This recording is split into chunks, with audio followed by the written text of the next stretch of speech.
Hello everyone, आप सभी का फिर से स्वागत है अपने YouTube channel nursing career point पर। आज की इस वीडियो में अपन बात करने वाले हैं पीडियाट्रिक नर्सिंग की। तो पीडियाट्रिक जो नर्सिंग है उसका अपन रैपिड रिवीजन करेंगे। तो चलो स्टार्ट करते हैं आज की क्लास। सबसे पहले अपन देखते हैं ग्रोथ पीरियड। क्या देखते हैं? Growth period. ग्रोथ पीरियड में सबसे पहले आता है ओवम। क्या? ओवम यानी 0 to 2 वीक्स। ठीक है, जो ओवम का पीरियड रहेगा वो क्या रहेगा? 0 to 2 वीक्स। ठीक है, फिर बात करते हैं सिर्फ अपना एम्ब्रियो। एम्ब्रियो यानी 3 to 8 वीक्स। 3 to 8 वीक जो ये एम्ब्रियो पीरियड है ये मोस्ट टेराटोजेनिक पीरियड होता है, क्योंकि इस टाइम जो बच्चा है उसके ऑर्गन डेवलपमेंट हो रहे होते हैं। ठीक है ना। तो अगर क्वेश्चन एग्जाम में आता है कि एम्ब्रियो जो मोस्ट टेराटोजेनिक पीरियड कौन सा होता है, तो वो है एम्ब्रियो। ठीक है, फिर आता है फिटस। अब फिटस की अपन बात करें तो 9 वीक टू बर्थ। क्या होता है? 9 वीक टू बर्थ होता है। ठीक है, फिर अपन बात करते हैं पेरीनेटल। पेरीनेटल पीरियड क्या होता है? पेरीनेटल पीरियड होता है कि 22 वीक ऑफ जेस्टेशनल एज, यानी कि जो जेस्टेशनल एज है उसमें 22 वीक से लेके till 7 days postnatal. 7 days postnatal. ठीक है ना, यानी कि डिलीवरी के 7 डेज तक ये क्या होगा? पेरीनेटल पीरियड होगा। ठीक है, फिर नियोनेट। नियोनेट यानी 0 to 28 एज। अब इसमें क्या होता है कि अर्ली और लेट दो होते हैं। एक तो होता है अर्ली और एक होता है लेट। अर्ली होता है 0 to 7 डेज। ठीक है, और लेट होता है 8 to 28 डेज। ये किसकी बात है? नियोनेट की। ठीक है ना, ये हो गया। फिर आगे देखते हैं इन्फेंट। इन्फेंट यानी कि अपन इसको 28 डेज से 1 ईयर भी बोलते हैं और 0 से मतलब बर्थ से लेकर 1 ईयर तक भी बोलते हैं इन्फेंट के बारे में। ठीक है, फिर आता है टोडलर। टोडलर यानी 1 to 3 ईयर। टोडलर यानी 1 to 3 ईयर। फिर आता है प्री स्कूल। प्री स्कूल का मतलब 3 to 6 ईयर। फिर आता है स्कूल। ठीक है, स्कूल यानी 6 to 12 ईयर। और फिर आता है एडोलसेंट। एडोलसेंट के बारे में अगर बात करें तो यानी अकॉर्डिंग टू WHO। क्या? अकॉर्डिंग टू WHO एडोलसेंट का जो क्राइटेरिया है वो है 10 to 19 ईयर। ठीक है ना, ये क्वेश्चन आया हुआ है। ठीक है, ये हो गया। अब सर बात करते हैं अपन क्वालिफिकेशन की, क्लासिफिकेशन के बारे में। तो क्लासिफिकेशन की अगर बात करें तो सबसे फर्स्ट देखते हैं अकॉर्डिंग टू वेट, यानी कि वेट के अकॉर्डिंग अपन क्लासिफिकेशन की बात करें तो सबसे पहले नॉर्मल वेट कितना होता है? तो ये होता है 2.5 to 4 kg। 2.5 to 4 kg। ठीक है, फिर आता है LBW यानी कि लो बर्थ वेट। LBW का मतलब है कि लो बर्थ वेट यानी कि लेस देन 2.5 kg। ठीक है, लेस देन 2.5 kg। फिर आता है VLBW। VLBW का मतलब होता है very low birth weight. Very low birth weight less than 1.5 kg। फिर आता है extremely very low birth weight. Extremely very low birth weight less than 1 kg। ठीक है, तो ये क्लासिफिकेशन अकॉर्डिंग टू वेट। ठीक है, अब चलते हैं नेक्स्ट कि according to gestational age. According to gestational age, अगर जेस्टेशनल एज के अकॉर्डिंग अपन बात करें तो इसमें 3 क्लासिफिकेशन होते हैं। फर्स्ट आता है प्री टर्म, सेकेंड टर्म और third post term. Preterm की अगर अपन बात करें तो less than 37 week. Less than 37 week से पहले अगर डिलीवरी होती है तो अपन उसको क्या बोलते हैं? प्री टर्म बोलते हैं। ठीक है, और अगर टर्म टर्म की बात कब होगी? जब 37 वीक से लेके 41 + 6 डेज, 41 वीक प्लस 6 डेज, तो इसको क्या बोलते हैं अपन? टर्म पे। ठीक है, फिर पोस्ट टर्म की अगर बात करें तो more than 42 week. Post term की अगर बात करें तो मोर देन 42 वीक। ठीक है ना, तो इसको बोलते हैं अपन पोस्ट टर्म। ठीक है, ये हो गया। अब अगर थर्ड की बात करें, थर्ड में है कि according to weight and gestational age. कि सबसे पहले अपन ने देखा अकॉर्डिंग टू वेट, सेकंड पे देखा अकॉर्डिंग टू जेस्टेशनल एज, अब थर्ड पे देख रहे हैं कि according to weight and gestational age. ठीक है, तो इसमें 3 होते हैं कि SGA, AGA और LGA। ठीक है, यानी कि small for gestational age, appropriate for gestational age और लार्ज फॉर जेस्टेशनल एज। अगर स्मॉल फॉर जेस्टेशनल एज की बात करें तो लेस देन 10 सेंटाइल। क्या होता है? Less than 10 centile. अगर AGA की बात करें यानी कि अप्रोप्रिएट जेस्टेशनल एज, यानी कि 10 to 90 सेंटाइल। ठीक है, 10 to 90 सेंटाइल। और अगर LG की बात करें तो मोर देन 90 सेंटाइल। ठीक है, ये हो गया क्या? क्लासिफिकेशन। अब सर अपन बात करते हैं कि वाइटल साइन के बारे में कि जो बच्चा है उसका नॉर्मल वाइटल साइंस क्या होंगे। हार्ट रेट की अगर बात करें तो 120 to 160 बीट पर मिनट। क्या हार्ट रेट क्या रहेगी? 120 to 160 beat per minute. Respiratory rate की बात करें तो 40 to 60 बीट पर मिनट। क्या रहेगी? 40 to 60 beat per minute, breath per minute. ठीक है, और हीमोग्लोबिन की अगर बात करें तो 17 टू 20 ग्राम पर डीएल, यानी कि 17 टू 20 ग्राम पर डीएल। और बीपी की यानी कि 60/40, यानी कि जो अपनी है उसकी हाफ रहती है।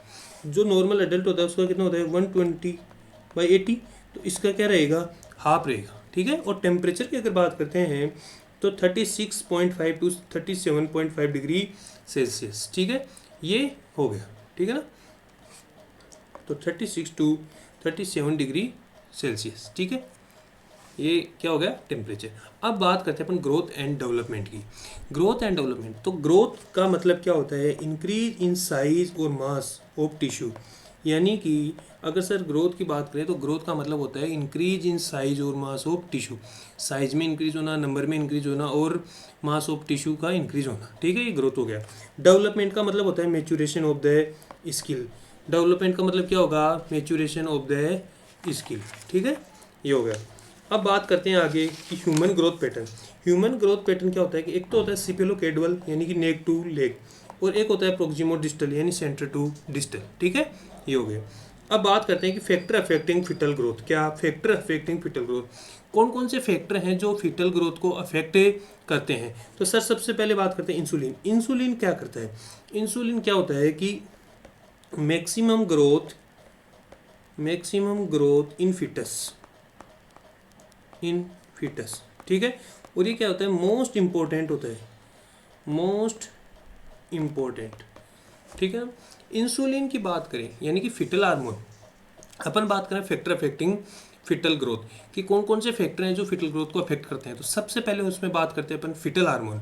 फिटल हार्मोन की अगर बात करें तो उसमें सबसे फर्स्ट है इंसुलिन। इंसुलिन क्या है, मैक्सिमम ग्रोथ इन फिटस, कि जो फिटल लाइफ है उसमें मैक्सिमम ग्रोथ कौन करवाएगा, इंसुलिन करवाएगा। फिर बात करते हैं थायरोक्सिन। थायरोक्सिन क्या करता है, ये क्या करता है, बोन एंड ब्रेन इनकी क्या कराता है, ग्रोथ करवाता है। फिर आता है कोर्टिकोस्टेरॉइड। कोर्टिकोस्टेरॉइड क्या करेगा कि maturation of growth of lungs, liver और जीआईटी। यानी कि जो कोर्टिकोस्टेरॉइड है ये मैच्यूरेशन किसका कराएगा, ग्रोथ किसकी कराएगा, लीवर, लंग्स इनकी, ठीक है ना। तो ये क्या हो गए फिटल हार्मोन, 3 हार्मोन थे, इंसुलिन, थायरोक्सिन और कोर्टिकोस्टेरॉइड, ठीक है। अब बात करते हैं ग्रोथ फैक्टर यानी कि फिटल एंड प्लेसेंटल। तो फर्स्ट पे अपन बात होगी, अब सेकंड पे अपन करते हैं ग्रोथ फैक्टर की अगर बात करें तो जो होता है आईजीएफ फर्स्ट एंड सेकंड, यानी कि इंसुलिन लाइक जो ग्रोथ फैक्टर होते हैं वो होते हैं फर्स्ट और सेकंड क्या करते हैं, ये हेल्प करते हैं, ठीक है ना। ये क्या करते हैं, इंक्रीज ग्रोथ, ठीक है ना, ये क्या करेंगे, इंक्रीज ग्रोथ। फिर आता है मैटरनल फैक्टर की अगर अपन बात करें तो ये होते हैं कि जो मैटरनल फैक्टर है वो डिपेंड करते हैं मैटरनल हेल्थ एंड न्यूट्रिशन। यानी कि जो मैटरनल फैक्टर है वो डिपेंड किस पे करेंगे, वो डिपेंड करेंगे जो मदर है उसकी हेल्थ पे और उसके न्यूट्रिशन स्टेटस पे, वो इस पे डिपेंड करेंगे, ठीक है ना, ये हो गया। अब अपन बात करते हैं कि जो growth hormone play least minimal role in fetal life. यानी कि अपन बात करते हैं कि सर ग्रोथ जनरली अपन देखते हैं तो उसमें क्या बात होती है कि सर जो ग्रोथ करवाते हैं वो कौन है, ग्रोथ हार्मोन करवाता है। बट जब फिटल लाइफ की बात करते हैं तो उसमें इंसुलिन करवाता है। यानी कि जो ग्रोथ हार्मोन है उसका मिनिमल रोल रहेगा फिटल ग्रोथ में, ठीक है ना, ये इंपॉर्टेंट पॉइंट है। अब अपन बात करते हैं ग्रोथ कर्व की वेरी वेरी इंपॉर्टेंट टॉपिक, ठीक है। अब जब ग्रोथ कर्व की बात कर रहे हैं अपन तो इनमें क्या होगा, सबसे पहले अपन बात करते हैं ब्रेन ग्रोथ की। किसकी बात करते हैं, ब्रेन ग्रोथ की। जब ब्रेन ग्रोथ की अपन बात करेंगे तो इसमें क्या होता है कि जब स्टार्टिंग से लेके 2 ईयर तक जो ब्रेन ग्रोथ होती है, ठीक है, फिर ये कांस्टेंट हो जाता है धीरे धीरे, ठीक है। फिर अपन बात करते हैं सोमेटिक की। तो सोमेटिक में क्या है, पहले स्टार्टिंग में 2 ईयर तक होती है, फिर कांस्टेंट थोड़ा, फिर 12 ईयर के बाद होती है, ठीक है ना। तो ये क्या होता है, सिग्मोइड शेप, ये सिग्मोइड शेप है, सिग्मोइड शेप या फिर इसको बोलते हैं एस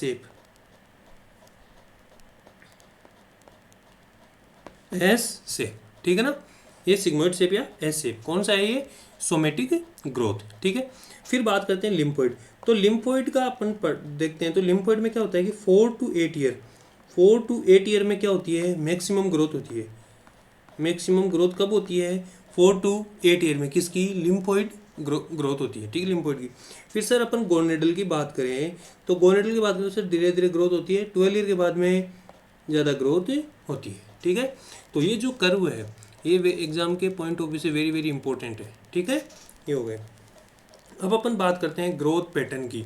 ग्रोथ पैटर्न की अगर बात करें तो उसमें सबसे पहले देखते हैं अपन वेट। जो ग्रोथ पैटर्न है उसमें सबसे पहले देखते हैं अपन क्या, वेट। नॉर्मल वेट कितना होता है, 2.5 to 4 kg। यानी कि नॉर्मल जो बच्चे का वेट रहेगा वो क्या रहेगा, 2.5 to 4 kg। और अपन एवरेज की बात करें, तो एवरेज होता है 2.8 या फिर 3.0 kg। एवरेज क्या रहेगा, 2.8 या 3.0 kg, ठीक है ना। अब वेरी वेरी इंपॉर्टेंट कि every normal child loss weight in first 7 days। यानी कि जब बच्ची का बर्थ होता है तो जो फर्स्ट 7 days हैं उनमें कितना परसेंट वेट लॉस होता है, तो वो होता है 10%, ठीक है। वो क्या होता है, 10% वेट लॉस होता है। Between 7 to 10 days of life birth weight regain. यानी कि जो फर्स्ट 7 days में 10% वेट लॉस हुआ, वो बच्चा 7 to 10 days में उस जो बर्थ वेट लॉस हुआ था उसको क्या कर लेता है, रीगेन कर लेता है, ठीक है, ये हो गया। अब जो बर्थ वेट है यानी कि जो वेट है वो किस प्रोपोर्शन में इंक्रीज होगा, ठीक है। तो सबसे पहले फर्स्ट 6 मंथ, यानी कि अपन फर्स्ट 6 मंथ की बात करें तो उनमें 25 to 30 ग्राम पर डे इस रेट से क्या होगा, इंक्रीज होगा, ठीक है। क्या होगा, 25 to 30 ग्राम पर डे की रेट से क्या होगा, ये इंक्रीज होगा। फिर नेक्स्ट 6 मंथ की अपन बात करें तो 15 ग्राम पर डे। नेक्स्ट 6 मंथ की बात करें तो 15 ग्राम पर डे, ठीक है। इस रेट से क्या होगा, वेट इंक्रीज होगा। अब सर बर्थ वेट, यानी कि बर्थ वेट अपन क्या मानते हैं, अक्स मानते हैं। क्या मानते हैं, अक्स मानते हैं।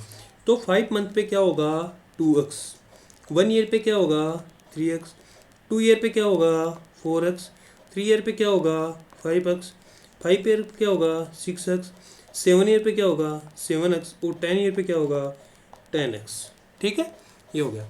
यानी कि जब बर्थ वेट के डबल ट्रिपल क्वाड्रिपल की बात कर रहे हैं तो सर जो बर्थ वेट एट बर्थ था वो क्या था, x।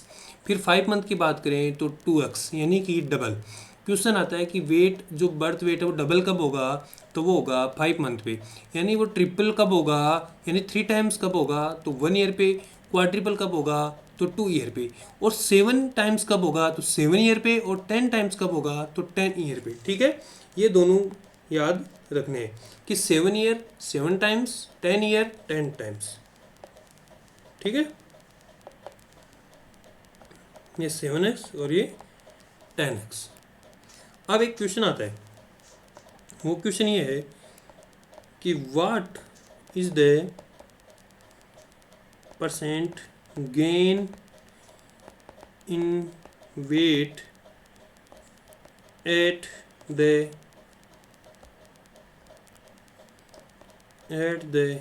And of 1 year life. यानी कि जो 1 ईयर का बच्चा है उसने कितना परसेंट वेट गेन किया। तो ऑप्शन है 50%, 100%, 200% और 300%। अब इसमें अपन क्या देखते हैं कि 1 ईयर का बच्चा है तो अपन क्या देखते हैं कि भाई 3x से तो 300% हो गया। बट ऐसा नहीं है कि उसका बर्थ वेट क्या था, x, ठीक है। और 1 ईयर पे कितना है, 3x, तो अपन उसको लेते हैं 3x। अब x तो था तो x माइनस करते हैं यानी कि 2x, ठीक है। अब 2x का परसेंट निकाला, 2x बटे x इंटू 100, यानी कि ये 200% जाएगा, ठीक है ना। तो इसका क्या आंसर जाएगा, 200%, ठीक है, ये हो गया। अब बात करते हैं सेकंड पॉइंट, जो ग्रोथ पैटर्न था उसमें सेकंड पॉइंट की अपन बात करते हैं तो उसमें आता है लेंथ और हाइट।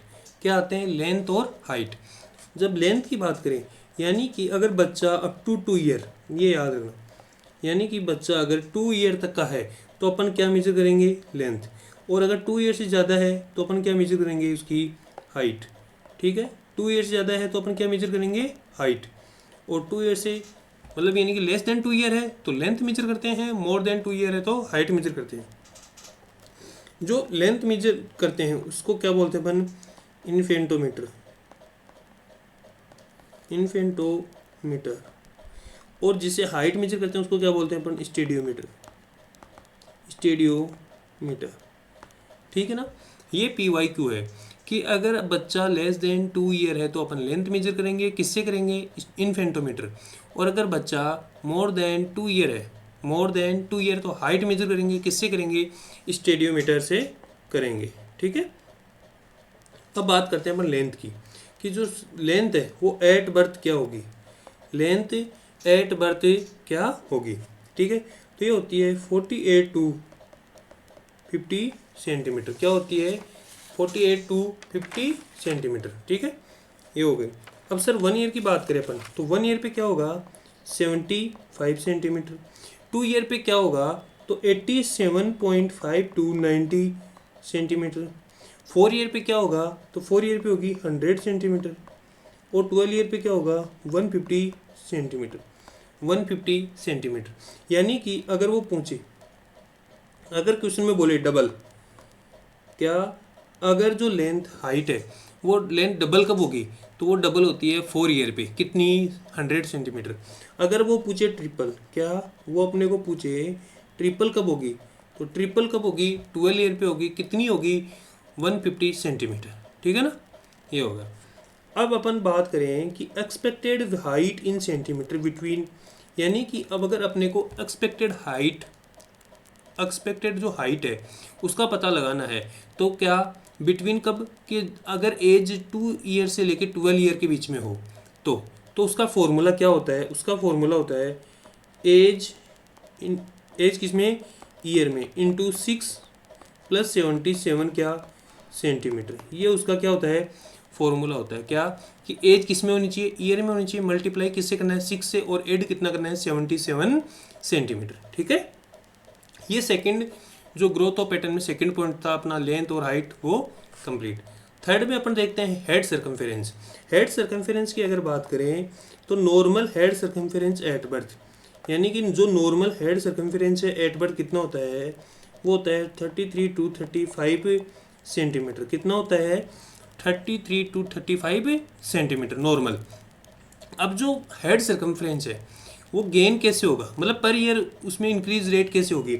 अगर फर्स्ट 3 मंथ की, क्या फर्स्ट 3 मंथ की अपन बात करें तो 2 सेंटीमीटर पर मंथ, यानी कि जो हेड सर्कमफ्रेंस है वो इंक्रीज कैसे होगा, तो फर्स्ट 3 मंथ की बात करें तो 2 सेंटीमीटर पर मंथ की रेट से इंक्रीज होगा। फिर अगर 4 to 6 मंथ की अपन बात करें तो ये होगा 1 सेंटीमीटर पर मंथ, यानी कि 4 to 6 मंथ की बात करें तो क्या होगा 1 सेंटीमीटर पर मंथ। और 7 to 12 मंथ की बात करें तो ये होगा 0.5 centimetre per month, 0.5 centimetre per month. और 1 to 3 ईयर की बात करें तो ये होगा 0.2 सेंटीमीटर पर मंथ। ये क्या होगा, इस रेट से इंक्रीज होगा। ठीक है, ये हो गया। अब जो चेस्ट सर्कमफेरेंस की अपन बात करें, चेस्ट सर्कमफेरेंस एट बर्थ कितना होता है, तो ये होता है 31 टू 33 सेंटीमीटर। और ये इक्वल कब होगा, 1 ईयर पे। क्या हेड सर्कमफेरेंस और चेस्ट सर्कमफेरेंस इक्वल कब होगा, तो ये होगा 1 ईयर पे इक्वल होता है। और 1 ईयर के बाद क्या होगा, चेस्ट सर्कमफेरेंस ज़्यादा रहेगा कंपेयर टू हेड सर्कमफेरेंस की। ठीक है ना, ये हो गया। अब नेक्स्ट टॉपिक पे अपन बात करते हैं, वो है बॉडी रेशियो। बॉडी रेशियो यानी अपर सेगमेंट और लोअर सेगमेंट का जो रेशियो है वो देखते हैं। यानी कि एट बर्थ पे क्या रहेगा 1.7:1, मतलब 1.7:1 कब, एट बर्थ पे। अगर वो 3 ईयर की बात करें तो 3 ईयर पे रहेगा 1.3:1, 1.3:1 कब रहेगा 3 ईयर पे। और एट 7 ईयर की बात करें तो 1:1। ठीक है, तो ये याद रखना। 7 ईयर पे कितना 1:1, एट बर्थ पे कितना 1.7:1, और 3 ईयर पे पूछे तो 1.3:1। ठीक है, ये हो गया। अब अपन जो नेक्स्ट टॉपिक है वो है माइलस्टोन्स। ठीक है,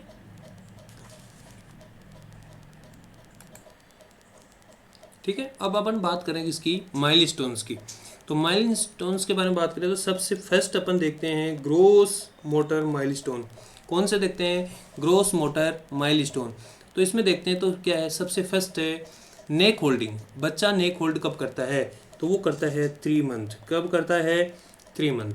और जो बच्चा है उसका ट्रंक और हेड इक्वल कब होते हैं, तो वो होते हैं 6 वीक पे। और हेड अब कब होता है ट्रंक से, तो वो होता है 12 वीक पे। कब होता है, 12 वीक पे, ठीक है।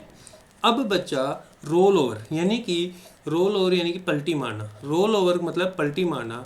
अगर रोल ओवर प्रोन टू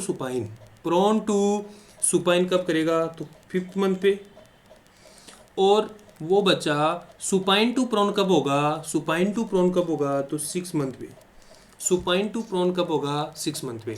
यानी कि roll over prone to supine 5 month और सुपाइन टू प्रोन 6 मंथ, ठीक है। अब सिटिंग विथ सपोर्ट यानी कि बच्चा बैठना स्टार्ट करेगा किसके साथ, सपोर्ट के साथ, तो वो कब करेगा, तो वो करेगा 6 मंथ पे, ठीक है। और सिटिंग विदाउट सपोर्ट वो कब करेगा, 8th मंथ पे, ठीक है। यानी कि बच्चा सपोर्ट के साथ बैठ रहा है तो वो तो होगा 6 मंथ पे। और सिटिंग विदाउट सपोर्ट यानी कि बिना कुछ सपोर्ट के बच्चा बैठ रहा है तो वो होगा 8 मंथ पे, ठीक है। फिर अपन बात करते हैं किसकी, क्राउलिंग की। क्या, क्राउल कब करेगा, क्राउल मतलब 8 मंथ पे करेगा। कब करेगा, 8 मंथ पे। और स्टैंडिंग विथ सपोर्ट, क्या, स्टैंडिंग विथ सपोर्ट, ठीक है, तो ये होगा 9 मंथ पे, ठीक है। ये कब होगा, 9 मंथ पे, ठीक है। फिर अपन क्रीपिंग की बात करें तो ये होगी 10 मंथ पे।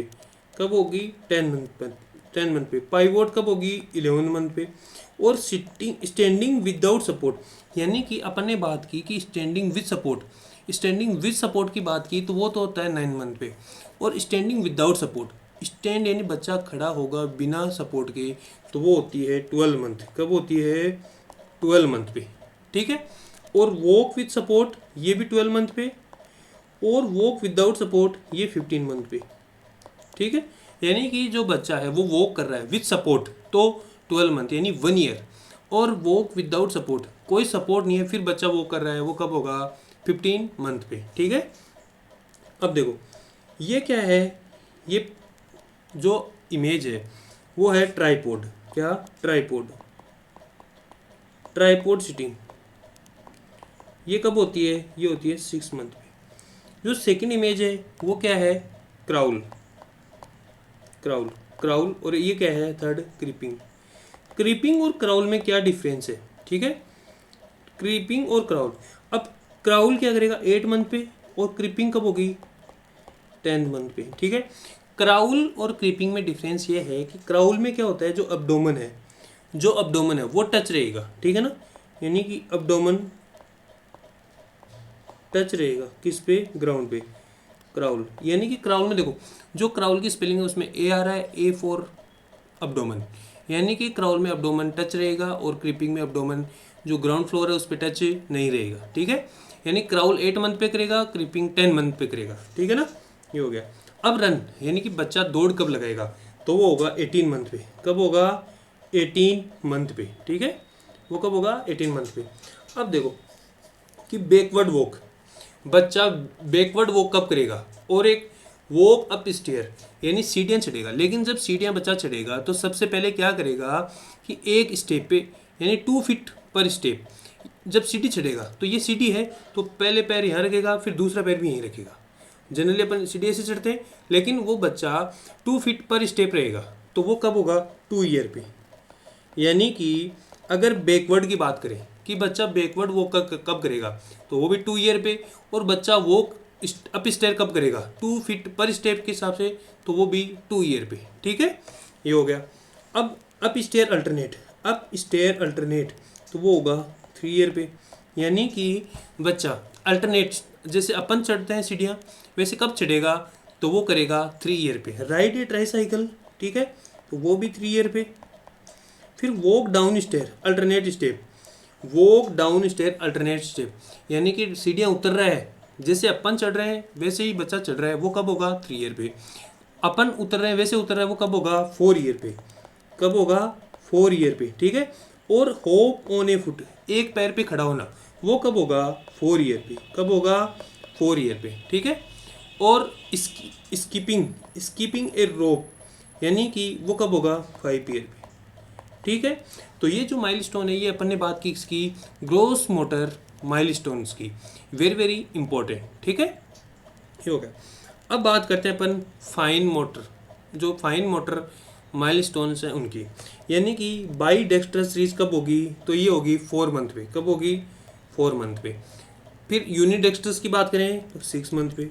फिर ट्रांसफर ऑब्जेक्ट यानी कि वन हैंड टू अनदर, मतलब one hand to another hand, ये ऑब्जेक्ट रीच कब करेगा, ये जो बच्चा रीच करेगा वो करेगा 6 to 7 मंथ, 6 to 7 मंथ, कब करेगा 6 to 7 month. Radial Palmer grasp, यानी कि रेडियल पाल्मर ग्रास्प होगी वो कब होगी 8 मंथ पे। इमेच्योर कब होगी 9 मंथ पे, और वो मेच्योर कब हो जाएगी 12 मंथ पे।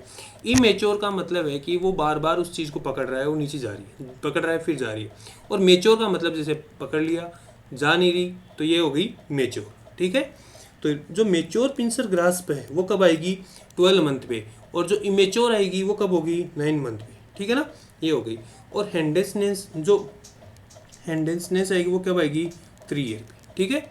फिर बच्चा टावर 2 ब्लॉक, जो बच्चा टावर बनाता है वो 2 ब्लॉक का टावर कब बनाएगा 15 मंथ पे, ठीक है। और टावर 3 to 4, जो 3 to 4 क्यूब है, मतलब जो बच्चा टावर 2 क्यूब का बना रहा है, 2 मतलब 2 क्यूब का ब्लॉक बना रहा है वो 15 मंथ पे, और 3 2 का 18 मंथ पे, कब 18 मंथ पे, ठीक है। अब बच्चा फीड विथ कब 15 मंथ पे, और फीड विथ स्पून 18 मंथ पे, फीड विथ स्पून 18 मंथ पे, ठीक है। जो टावर 6 ब्लॉक का है वो कब बना रहा है 2 ईयर पे। फिर 9 to 10 क्यूब, यानी कि जो 9 to 10 क्यूब का है वो कब है 3 ईयर का। और ब्रिज, ब्रिज कब बना रहा है वो, तो ये 4 ईयर का। और जो गेट है वो कब बना रहा है 5 ईयर का, ठीक है, ये हो गया। ये क्या हो गया फाइन मोटर माइलस्टोन, ठीक है। अब नेक्स्ट देखते हैं, देखो जो वर्टिकल लाइन है ये क्या है वर्टिकल लाइन है, तो वर्टिकल लाइन कब करेगा 18 मंथ पे, कब 18 मंथ पे। जो हॉरिजॉन्टल लाइन है वो कब करेगा ये 2 ईयर पे, कब करेगा 2 ईयर पे। जो सर्कल है वो कब करेगा 3 ईयर पे, ठीक है ना, ये हो गया। फिर स्क्वायर कब बनाएगा 4 ईयर पे, ठीक है। फिर ट्राइंगल कब बनाएगा, ये बनाएगा 5 ईयर पे। और फिर जो ये हेक्सागोनल है वो कब बनाएगा, ये बनाएगा 6 to 7 ईयर पे, ठीक है। यानी कि वर्टिकल कब 18 मंथ पे, हॉरिजॉन्टल कब 2 ईयर पे, ठीक है। फिर सर्कल कब 3 ईयर पे, फिर स्क्वायर कब 4 ईयर पे, ट्राइंगल कब 5 ईयर पे, और हेक्सागोनल कब 6 to 7 ईयर पे, ठीक है। और जो ये प्लस, यानी कि प्लस और क्रॉस, ये कब करेगा 4 ईयर पे, कब करेगा 4 ईयर पे, ठीक है ना। ये हो गया क्या फाइन मोटर, ठीक है। अब अगला है लैंग्वेज माइलस्टोन। क्या है लैंग्वेज माइलस्टोन। लैंग्वेज माइलस्टोन की अपन बात करें तो कूज साउंड, कूज साउंड कब करेगा 3 मंथ पे, कब 3 मंथ पे, ठीक है। फिर लाफ लाउडली, यानी कि लाफ लाउडली कब करेगा, वो करेगा 4 मंथ पे, ठीक है। फिर मोनोसिलेबस, मोनोसिलेबस रहेगा 6 मंथ पे, और 22 सिलेबस 9 मंथ पे। यानी कि मोनोसिलेबस का मतलब मा पा दा, ठीक है, और 22 सिलेबस मा मा दा दा ऐसे, ठीक है। तो 22 सिलेबस 9 मंथ पे और मोनोसिलेबस 6 मंथ पे, ठीक है। फिर 1 to 2 वर्ड, यानी कि 1 to 2 वर्ड कब करेगा 1 ईयर पे। फिर जेग्रोन स्पीच, या फिर 4 to 6 वर्ड विथ मीनिंग, ठीक है। तो ये कब करेगा, तो ये करेगा 15 मंथ पे, कब करेगा 15 मंथ पे, ठीक है। फिर 8 to 10 word meaning, 8 to 10 word meaning, ये कब करेगा 18 मंथ पे, कब करेगा 18 मंथ पे, ठीक है। ये हो गया 18 मंथ पे, क्या हो गया 8 to 10 वर्ड मीनिंग, ठीक है। फिर 2 to 3 वर्ड सेंटेंस, यानी कि आई मी यू, ठीक है। तो ये करेगा 2 ईयर पे, कब करेगा 2 ईयर पे। फिर full name and age and gender ask question, यानी कि फुल नेम क्या है, एज क्या है, जेंडर क्या है, आस्क क्वेश्चन क्या है, ये कब करेगा 3 ईयर पे, ठीक है। ये इंपॉर्टेंट है, full name age gender ask question, ये कब करेगा 3 ईयर पे। फिर टेल स्टोरी सॉन्ग पोइम, यानी कि tell story song and poem, ये कब करेगा, ये करेगा 4 ईयर पे। कब करेगा, 4 ईयर पे। कब करेगा, 4 ईयर पे, ठीक है। और मीनिंग ऑफ वर्ड कब करेगा, 5 ईयर पे। कब करेगा, 5 ईयर पे, ठीक है ना। तो ये वेरी वेरी इंपॉर्टेंट है, ठीक है। तो ये क्या हो गए, लैंग्वेज माइल स्टोन। अपन बात करते हैं सोशल की। जो सोशल माइल स्टोन है उनकी बात करें तो सोशल स्माइल, जो बच्चा है वो सोशल स्माइल कब देगा, 2 मंथ पे। रिकॉग्नाइज मदर कब करेगा, 3 मंथ पे। हैंड रिगार्ड यानी कि वो स्टार्टिंग कब करेगा, स्टार्ट करेगा 3 मंथ पे। और एंड कब करेगा, यानी कि 3 मंथ पे क्या कर रहा है, स्टार्ट कर रहा है। और 5 मंथ हैंड रिगार्ड मतलब देखता रहेगा इसको, ठीक है ना। फिर स्ट्रेंजर एंजाइटी कब आती है, 6 मंथ पे। कब आती है, 6 मंथ पे क्या आएगी, स्ट्रेंजर एंजाइटी। और मिरर प्ले कब करेगा, 6 मंथ पे। मिरर प्ले कब करेगा, 6 मंथ पे। बाय बाय कब करेगा, 9 मंथ पे। प्ले पिक ए बू, ये 10th मंथ पे। फिर डोमेस्टिक मिमिक्री, जो डोमेस्टिक मिमिक्री है वो करेगा 18 मंथ पे। और ब्रश टीथ कब करेगा, ये करेगा 3 ईयर पे। कब करेगा, 3 ईयर पर, ठीक है। तो ये क्या हो गए, सोशल माइलस्टोन्स। अब जो ड्रेसिंग का है, तो ड्रेसिंग का अनड्रेस 2 ईयर पे। ड्रेस कब, 3 ईयर पे। फिर बटन अनबटन कब, 4 ईयर पे। और फिर टाई शूलेसेस कब, 5 ईयर पे, ठीक है। यानी कि अनड्रेस कब करेगा, 2 ईयर पे। ड्रेस कब करेगा, 3 ईयर पे। बटन अनबटन कब करेगा, 4 ईयर पे। और जो टाई शूलेसेस है वो कब करेगा, 5 ईयर पे, ठीक है। ये हो गया। अब एक 2-3 माइलस्टोन है कि ड्राई ए डे 18 मंथ पे। ड्राई ए नाइट ये होगा 36 मंथ पर, ठीक है ना। और लेफ्ट एंड राइट की कब, 4 ईयर पे, ठीक है। ये हो गया। तो ये अपने क्या है, माइलस्टोन्स कंप्लीट हो गए हैं, ठीक है। अब चलते हैं नेक्स्ट टॉपिक की ओर, ठीक है। अपन बात करें नेक्स्ट टॉपिक की। नेक्स्ट टॉपिक में अपना टॉपिक है कैपर्ट सक्सीडेनम और सिफेल हिमेटोमा। कैपर्ट सक्सीडेनम और सिफेल हिमेटोमा। अब सर कैपर्ट सक्सीडेनम की अगर बात करें तो इसमें क्या रहेगा, फ्लूइड प्रेजेंट। क्या रहेगा, फ्लूइड प्रेजेंट रहेगा, ठीक है। क्रॉस सूचर लाइन, ठीक है, क्रॉस सूचर लाइन। फिर एट बर्थ क्या रहेगा, प्रेजेंट रहेगा। फ्लूइड अबव पेरियोस्टियम रहेगा और रिस्टोर 72 आवर, ठीक है। अगर अपन बात करें कैपेट सक्सीडेनम का मतलब है फ्लूइड प्रेजेंट रहेगा, क्रॉस सूचर लाइन करेगा, एट बर्थ प्रेजेंट रहेगा, अबव पेरियोस्टियम रहेगा और रिस्टोर कब हो जाएगा, 72 आवर में, ठीक है। अब सिफेल हिमेटोमा की बात करें, हिमेटोमा का मतलब क्या है, ब्लड। जो कैपेट सक्सीडेनम था उसमें क्या था, फ्लूइड था। सिफेल हिमेटोमा में क्या प्रेजेंट रहेगा, ब्लड प्रेजेंट रहेगा। Suture line note cross suture line, कोई लाइन जो सूचर लाइन को क्रॉस नहीं करेगा। आफ्टर बर्थ रहेगा, यानी कि जो सिफेल कैपेट सक्सीडेनम था उसकी तरह एट बर्थ नहीं रहेगा, आफ्टर बर्थ रहेगा। और बिटवीन स्कल एंड पेरियोस्टियम रहेगा, ठीक है। और 3 to 6 वीक का क्या लेगा, टाइम लेगा रिजोल्व होने में, ठीक है ना। तो इनके जो करेक्टरिस्टिक फाइंडिंग है उनके बारे में अपने को याद रखना है, ठीक है। अब चलते हैं नेक्स्ट टॉपिक। तो नेक्स्ट टॉपिक अपना नियोनेटल सेप्सिस। क्या है next topic, neonatal sepsis. Neonatal sepsis की बात करें तो नियोनेटल सेप्सिस अर्ली ऑनसेट क्या होता है, लेस देन 3 डे। क्या, लेस देन 3 डे। और ये लेस देन 3 डे हो रहा है तो ये क्या हो रहा है, मैटरनल जेनाइटल ट्रैक्ट इसकी वजह से हो रहा है, ठीक है। और अगर लेट ऑनसेट की अपन बात करें तो ये मोर देन 3 डेज हो रहा है। और ये क्या होता है, बॉटल फीड के द्वारा, ठीक है ना। यानी कि नियोनेटल सेप्सिस की बात करें तो अर्ली मतलब लेस देन 3 डे। अगर लेस देन 3 डेज हो रहा है तो वो मैटरनल के द्वारा हो रहा है, जो जेनेटल ट्रैक्ट उसके द्वारा। और अगर लेट ऑनसेट यानी कि मोर देन 3 डेज है तो बॉटल फीड के द्वारा होता है। अब इसकी बात करते हैं अपन क्लिनिकल फीचर्स की। क्लिनिकल फीचर्स क्या होगा, इन्फेक्शन हो रहा है तो क्या होगा, फीवर होगा, डिक्रीज फीडिंग, बच्चा दूध नहीं पिएगा यानी फीडिंग नहीं करेगा, लेथार्जिक होगा बच्चा, और उसमें क्या हो सकता है, सीजर आ सकते हैं, ठीक है ना। तो क्लिनिकल फीचर्स क्या क्या हो गए कि फीवर हो सकता है, फीडिंग नहीं करेगा, लेथार्जिक हो सकता है और सीजर आ सकते हैं, ठीक है। अब बात करें most common cause in India, यानी कि जो नियोनेटल सेप्सिस है इसका most common cause of India में क्या है, वो है एसिनोबैक्टर फॉलोड बाय क्लेब्सेला।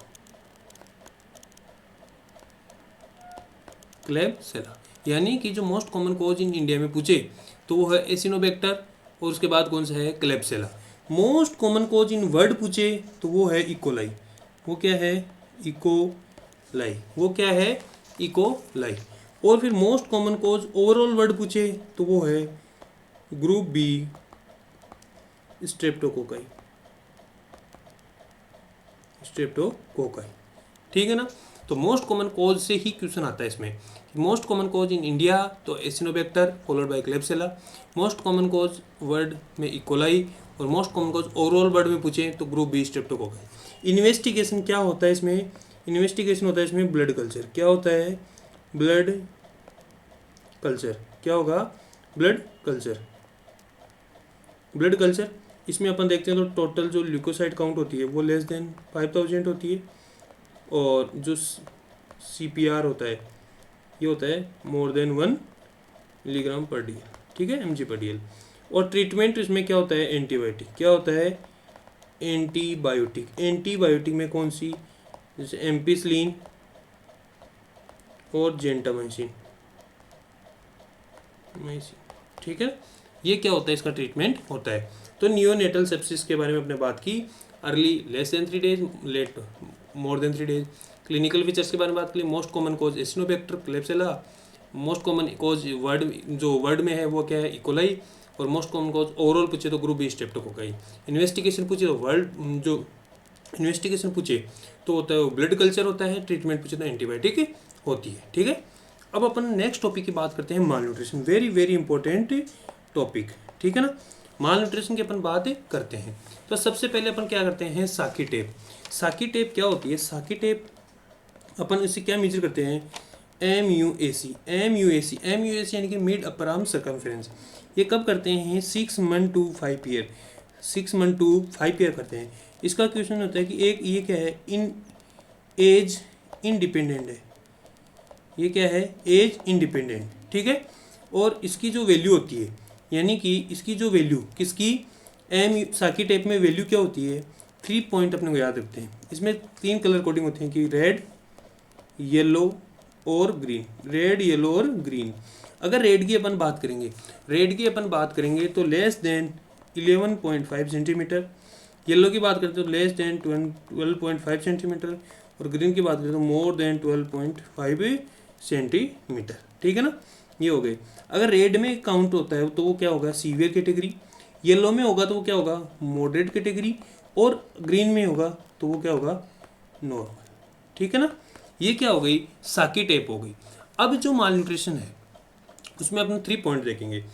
सबसे पहले आता है वेट फॉर एज, यानी कि इसको शॉर्ट में लिखते हैं WFA यानी कि वेट फॉर एज। जब भी वेट फॉर एज की अपन बात करें तो ये होता है एक्यूट कंडीशन के लिए, ठीक है ना, एक्यूट कंडीशन के लिए।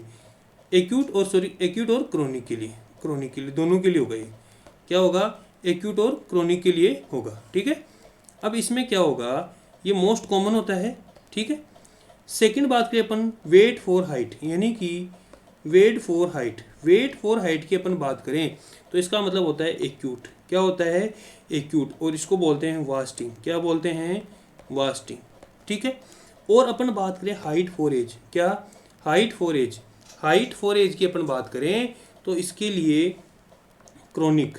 क्या होता है, किसकी बात होती है, क्रोनिक। और क्रोनिक का मतलब होता है स्टंटिंग, ठीक है ना। क्या होता है, स्टंटिंग, ठीक है ना।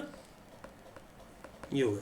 यानी कि जब भी बात हो क्वेश्चन में वेट फॉर एज, क्या वेट फॉर एज की बात करें तो एक्यूट और क्रोनिक दोनों होगा, मोस्ट कॉमन ये होता है। फिर बात करें वेट फॉर हाइट, क्या वेट फॉर हाइट तो वो एक्यूट होता है, वास्टिंग बोलते हैं उसको। फिर होता है हाइट फॉर एज की बात करें तो वो क्रोनिक होगा, स्टंटिंग बोलते हैं, ठीक है। ये हो गया। अब इनमें देखते हैं इनका क्राइटेरिया कि वेट फॉर एज की बात करें तो ये होता है अंडर इसको बोलते हैं अंडर वेट। और ये क्या होगा, -2 स्टैंडर्ड डेविएशन, ठीक है। अब अगर वास्टिंग की बात करें, यानी कि अपन एक्यूट की बात करें, तो एक्यूट में अपन देखेंगे, एक्यूट में अपन देखें तो सबसे पहले होता है इसमें दो कैटेगरी होगी, एक होगा मॉडरेट और एक होगा सीवियर। एक होगा मॉडरेट, एक होगा सीवियर। मॉडरेट की बात करें तो -2 to -3 स्टैंडर्ड डेविएशन, ठीक है ना। मॉडरेट कैटेगरी की बात करें, एक्यूट में मॉडरेट की बात करें तो -2 to -3 स्टैंडर्ड डेविएशन, ये मॉडरेट में काउंट होगा। फिर सीवियर की अपन बात करें तो सीवियर में होगा less than -3 standard deviation, less than -3 standard deviation. ये किस में काउंट होगा, एक्यूट, सीवियर एक्यूट मालन्यूट्रिशन। और मॉडरेट एक्यूट मालन्यूट्रिशन कब होगा, जब जो वैल्यू है -2 से -3 स्टैंडर्ड डेविएशन के बीच में हो। अब ऐसे ही बात करें अपन, ऐसे ही अपन बात करें तो अपन क्या करेंगे, हाइट फॉर एज यानी कि क्रोनिक की बात करते हैं। तो क्रोनिक में भी क्या होगा, सबसे पहले अपन देखते हैं मॉडरेट और फिर देखते हैं अपन सीवियर। क्रोनिक में मॉडरेट की बात करें तो -2 से -3 स्टैंडर्ड डेविएशन, ठीक है। और जो सीवियर की बात करें वो लेस देन -3 स्टैंडर्ड डेविएशन, ठीक है। इसमें क्या होगा कि जब भी एक्यूट और क्रोनिक की अपन देखते हैं तो अपन को क्या वैल्यू देखनी है। अगर वो वैल्यू बोल रहा है -2 to -3 स्टैंडर्ड डेविएशन, तो इसमें अब देखना क्या है, ये देखना है कि वो वेट फॉर हाइट पूछ रहा है या फिर हाइट फॉर एज पूछ रहा है। अगर वो वेट फॉर हाइट पूछे तो वो होगा एक्यूट मॉडरेट मालन्यूट्रिशन, या फिर वो पूछे कि हाइट फॉर एज तो वो होगा क्रोनिक मॉडरेट मालन्यूट्रिशन। अब अगर वो क्वेश्चन में पूछे, वैल्यू दे रखी है अपने को -3 standard deviation, -3 standard deviation less दे रखा है, तो अपने को क्या है, कैटेगरी तो सीवियर हो गई। तो जब सीवियर हो गई तो अपने को क्या देखना है, वेट फॉर हाइट। क्या देखना है, वेट फॉर हाइट। अगर वो वेट फॉर हाइट पूछे तो उसमें होगा सीवियर एक्यूट मालन्यूट्रिशन, और अगर वो पूछे वेट फॉर एज तो वो होगा सीवियर क्रोनिक मालन्यूट्रिशन, ठीक है। तो ये क्या हो गया, ये 3 पॉइंट्स वेरी वेरी इंपॉर्टेंट है, और ये PYQ के पॉइंट ऑफ व्यू से वेरी वेरी इंपॉर्टेंट, ठीक है। ये हो गया। अब बात करते हैं अपन सेम, यानी कि सीवियर एक्यूट मालन्यूट्रिशन की अपन बात करें तो इसका क्या क्राइटेरिया है। इसका मतलब है सीवियर वास्टिंग। सीवियर वास्टिंग का मतलब क्या था कि सीवियर वास्टिंग, अभी अपन ने देखा कि वास्टिंग का मतलब क्या था, एक्यूट में जो क्राइटेरिया फॉलो वो था weight for height. Weight for height कब था, -3 स्टैंडर्ड डेविएशन से कम। यानी कि सीवियर आते, सीवियर का मतलब क्या है, जो क्राइटेरिया है वो -3 स्टैंडर्ड डेविएशन से कम होगा। और उसके लिए क्या है, वास्टिंग, सीवियर वास्टिंग पूछ रहा है, तो वास्टिंग का मतलब वेट फॉर हाइट, यानी कि एक्यूट के लिए तो वेट फॉर हाइट। अगर वो क्रोनिक के लिए पूछता तो हाइट फॉर एज आता, ठीक है। फर्स्ट तो ये हो गया। सेकंड हो गया MUAC। जो MUAC है वो लेस देन 11.5 सेंटीमीटर होना चाहिए। क्या, जो मिड अपर आर्म सर्कमफेरेंस है वो लेस देन 11.5 सेंटीमीटर होना चाहिए। और एक थर्ड पॉइंट है वो है symmetrical oedema of nutritional origin, ठीक है ना। सिमेट्रिकल एडिमा होना चाहिए। इन तीनों में से एनी 1% रहेगा तो वो क्या हो जाएगा, सीवियर एक्यूट मालन्यूट्रिशन हो जाएगा, ठीक है ना। ये हो गया। अब अपन आगे देखते हैं कि जो सीवियर एक्यूट मालन्यूट्रिशन है वो 2 टाइप का होता है। 2 टाइप का कौन कौन से होते हैं, एक होता है क्वाशियोरकर, एक होता है मेरास्मस। एक होता है क्वाशियोरकर, एक होता है मेरास्मस, ठीक है। अब देखो, क्वाशियोरकर क्या है, मोटा, और मेरास्मस क्या है, पतला। तो इसको याद रखने का, अगर IBQ पूछे तो IBQ को याद रखने का तरीका क्या है, M फॉर मोटा बट इसका उल्टा, M फॉर मोटा बट इसका उल्टा। यानी कि जब M फॉर मोटा तो उसका उल्टा क्या, पतला होगा, और क्वाशियोरकर में क्या होगा, मोटा होगा, ठीक है ना। तो देखो, क्वाशियोरकर को आल्सो नोन एज क्या कहते हैं, इडिमेटस सेम। इडिमेटस यानी ये मोटा है तो इसको इडिमेटस बोलेंगे। माल अडेप्टिव पीएम का मतलब क्या होता है कि फेल टू अडेप्ट, ये फेल हो जाता है अडेप्ट करने में। और फेट शुगर बेबी इसको बोलते हैं, ठीक है। जबकि जो मेरास्मस है इसको क्या बोलते हैं, फ्लेश एंड बोन अडेप्टिव। ये अडेप्टिव होता है और फ्लेश एंड बोन होता है, मतलब इसमें हड्डियाँ दिखती है, ठीक है ना। तो ये क्या हो गया मेरास्मस का। अब कोज, सबसे पहले क्वाशियोरकर का कोज देखते हैं अपन। तो इसमें क्या होगा, सीवियर प्रोटीन डेफिशिएंसी, ठीक है ना। क्या होगा, सीवियर प्रोटीन डेफिशिएंसी होगी। जब बात करें मेरास्मस की तो इसमें क्या होगा, कार्बोहाइड्रेट प्लस प्रोटीन दोनों की डेफिशिएंसी होगी, ठीक है ना। यानी कैलोरी, कार्बोहाइड्रेट मतलब कैलोरी, ठीक है। तो कैलोरी और प्रोटीन दोनों की डेफिशिएंसी हो रही है, वो है मेरास्मस। अगर सिर्फ प्रोटीन की डेफिशिएंसी हो रही है वो है क्वाशियोरकर। अगर बच्चा मोटा है तो वो क्वाशियोरकर है, अगर वो पतला है तो वो मेरास्मस है, ठीक है ना। वो क्वेश्चन बोल रहा है फेट शुगर बेबी है, इडिमेटस है, माल अडेप्टिव है, तो वो क्वाशियोरकर है। अगर फ्लेश एंड बोन है और अडेप्टिव है, इसका मतलब वो मेरास्मस है, ठीक है। ये हो गया। अब इनके क्लिनिकल फीचर्स के बारे में अपन बात करते हैं। तो क्लिनिकल फीचर्स के बारे में अगर बात करें तो सबसे पहला आता है मेंटल चेंज। मेंटल चेंज क्या होता है, मेंटल चेंज। क्वाशियोरकर में क्या मिलेगा, मेंटल चेंज मिलेगा, ठीक है। फिर सेकंड में क्या होगा, इडीमा। ईडीमा किस में होगा, वो होगा क्वाशियोरकर में। क्या होगा, क्वाशियोरकर में, ठीक है। फिर आता है मून शेप, मून फेस किस में मिलेगा, वो मिलेगा क्वाशियोरकर में। और फिर आता है फ्लैग साइन इन हेयर, यानी कि जो इसके हेयर है, जो क्वाशियोरकर का बच्चा रहेगा उसमें जो हेयर होंगे वो फ्लैग साइन यानी कि झंडे के कलर के होंगे, ठीक है। और एक फ्लेकी पेंट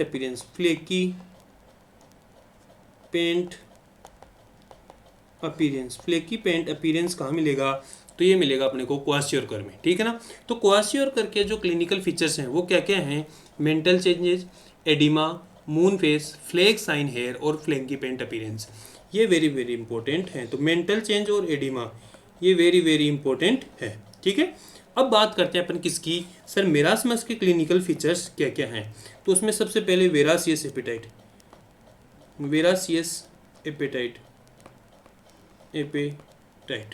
क्या रहेगा, वेरासियस एपेटाइट रहेगा, ठीक है ना। ये हो गया। फिर सेकंड पे अगर बात करें तो मंकी फेस क्या रहेगा, मंकी फेस। मून फेस किस में था, तो वो क्वाशियोरकर में था। मंकी फेस पूछे तो किस में, मेरास्मस में। फिर ओल्ड मैन अपीयरेंस किस में है, तो वो है मेरास्मस में, ठीक है। फिर बोगी पेंट अपीयरेंस की बात करें तो वो किस में है, मेरास्मस में, ठीक है ना। और इसमें क्या मसल वास्टिंग रहेगी। मसल वास्टिंग का मतलब क्या है, मसल लॉस होगी। सबसे फर्स्ट मसल लॉस कहाँ से होती है, ये क्वेश्चन है। तो इसमें होती है एक्जिला प्लस ग्रोइन, ठीक है ना। तो जो अपने बात की कि सर क्वाशियोरकर और मेरास्मस के बारे में, तो क्वाशियोरकर का मतलब मोटा, मेरास्मस मतलब पतला। कोज क्या होता है, क्वाशियोरकर का कोज होगा सीवियर प्रोटीन डेफिशिएंसी, बट जो मेरास्मस का कोज होगा वो होगा कैलोरी प्लस प्रोटीन दोनों की डेफिशिएंसी। क्लिनिकल फीचर्स की बात करें तो क्वाशियोरकर की बात करें तो उसमें मेंटल चेंजेस क्या मिलेगा, मेंटल चेंजेस मिलेंगे, एडिमा मिलेगा, मून फेस मिलेगा, फ्लैग साइन इन हेयर और फ्लैकी पेंट अपीयरेंस, ये किस में मिलेंगे, क्वाशियोरकर में। जब बात करें मेरास्मस की तो उसमें वेरासियस एपेटाइट मतलब बहुत ज़्यादा भूख लगती है। बच्चा जो क्वाशियोरकर का बच्चा वो खाना नहीं खाएगा, बट जो मेरास्मस का बच्चा है वो बहुत ज़्यादा उसको भूख लगी, बार बार खाएगा, ठीक है। मंकी फेस किस में मिलेगा, मेरास्मस में। मून फेस किस में मिलेगा, क्वाशियोरकर में। ओल्ड मैन अपीयरेंस किस में मिलेगा, मेरास्मस में।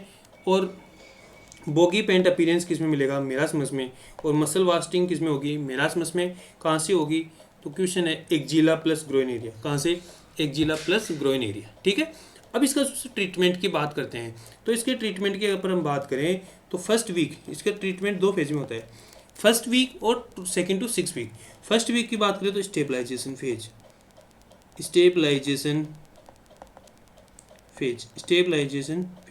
सेकंड की बात करें तो रिहेबिलिटेशन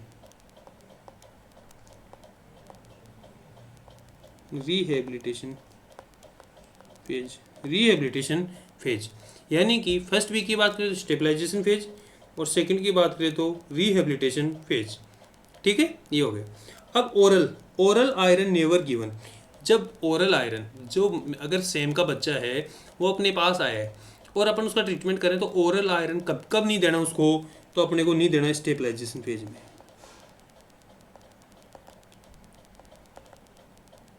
स्टेबलाइजेशन फेज में। और यूज कब करते हैं इसको, रिहेबिलिटेशन फेज में।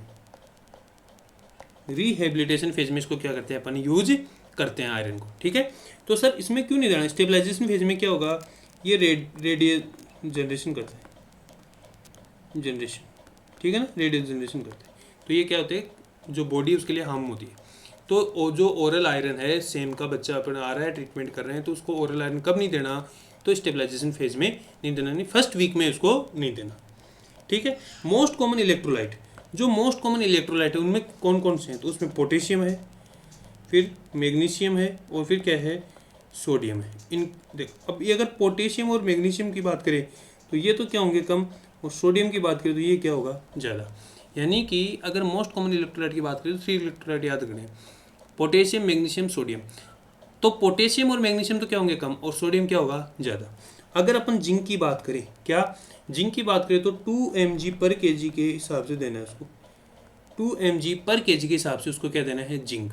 पोटेशियम की बात करें तो 3 to 4 kg, 3 to 4 mg पर kg पर डे, ठीक है ना।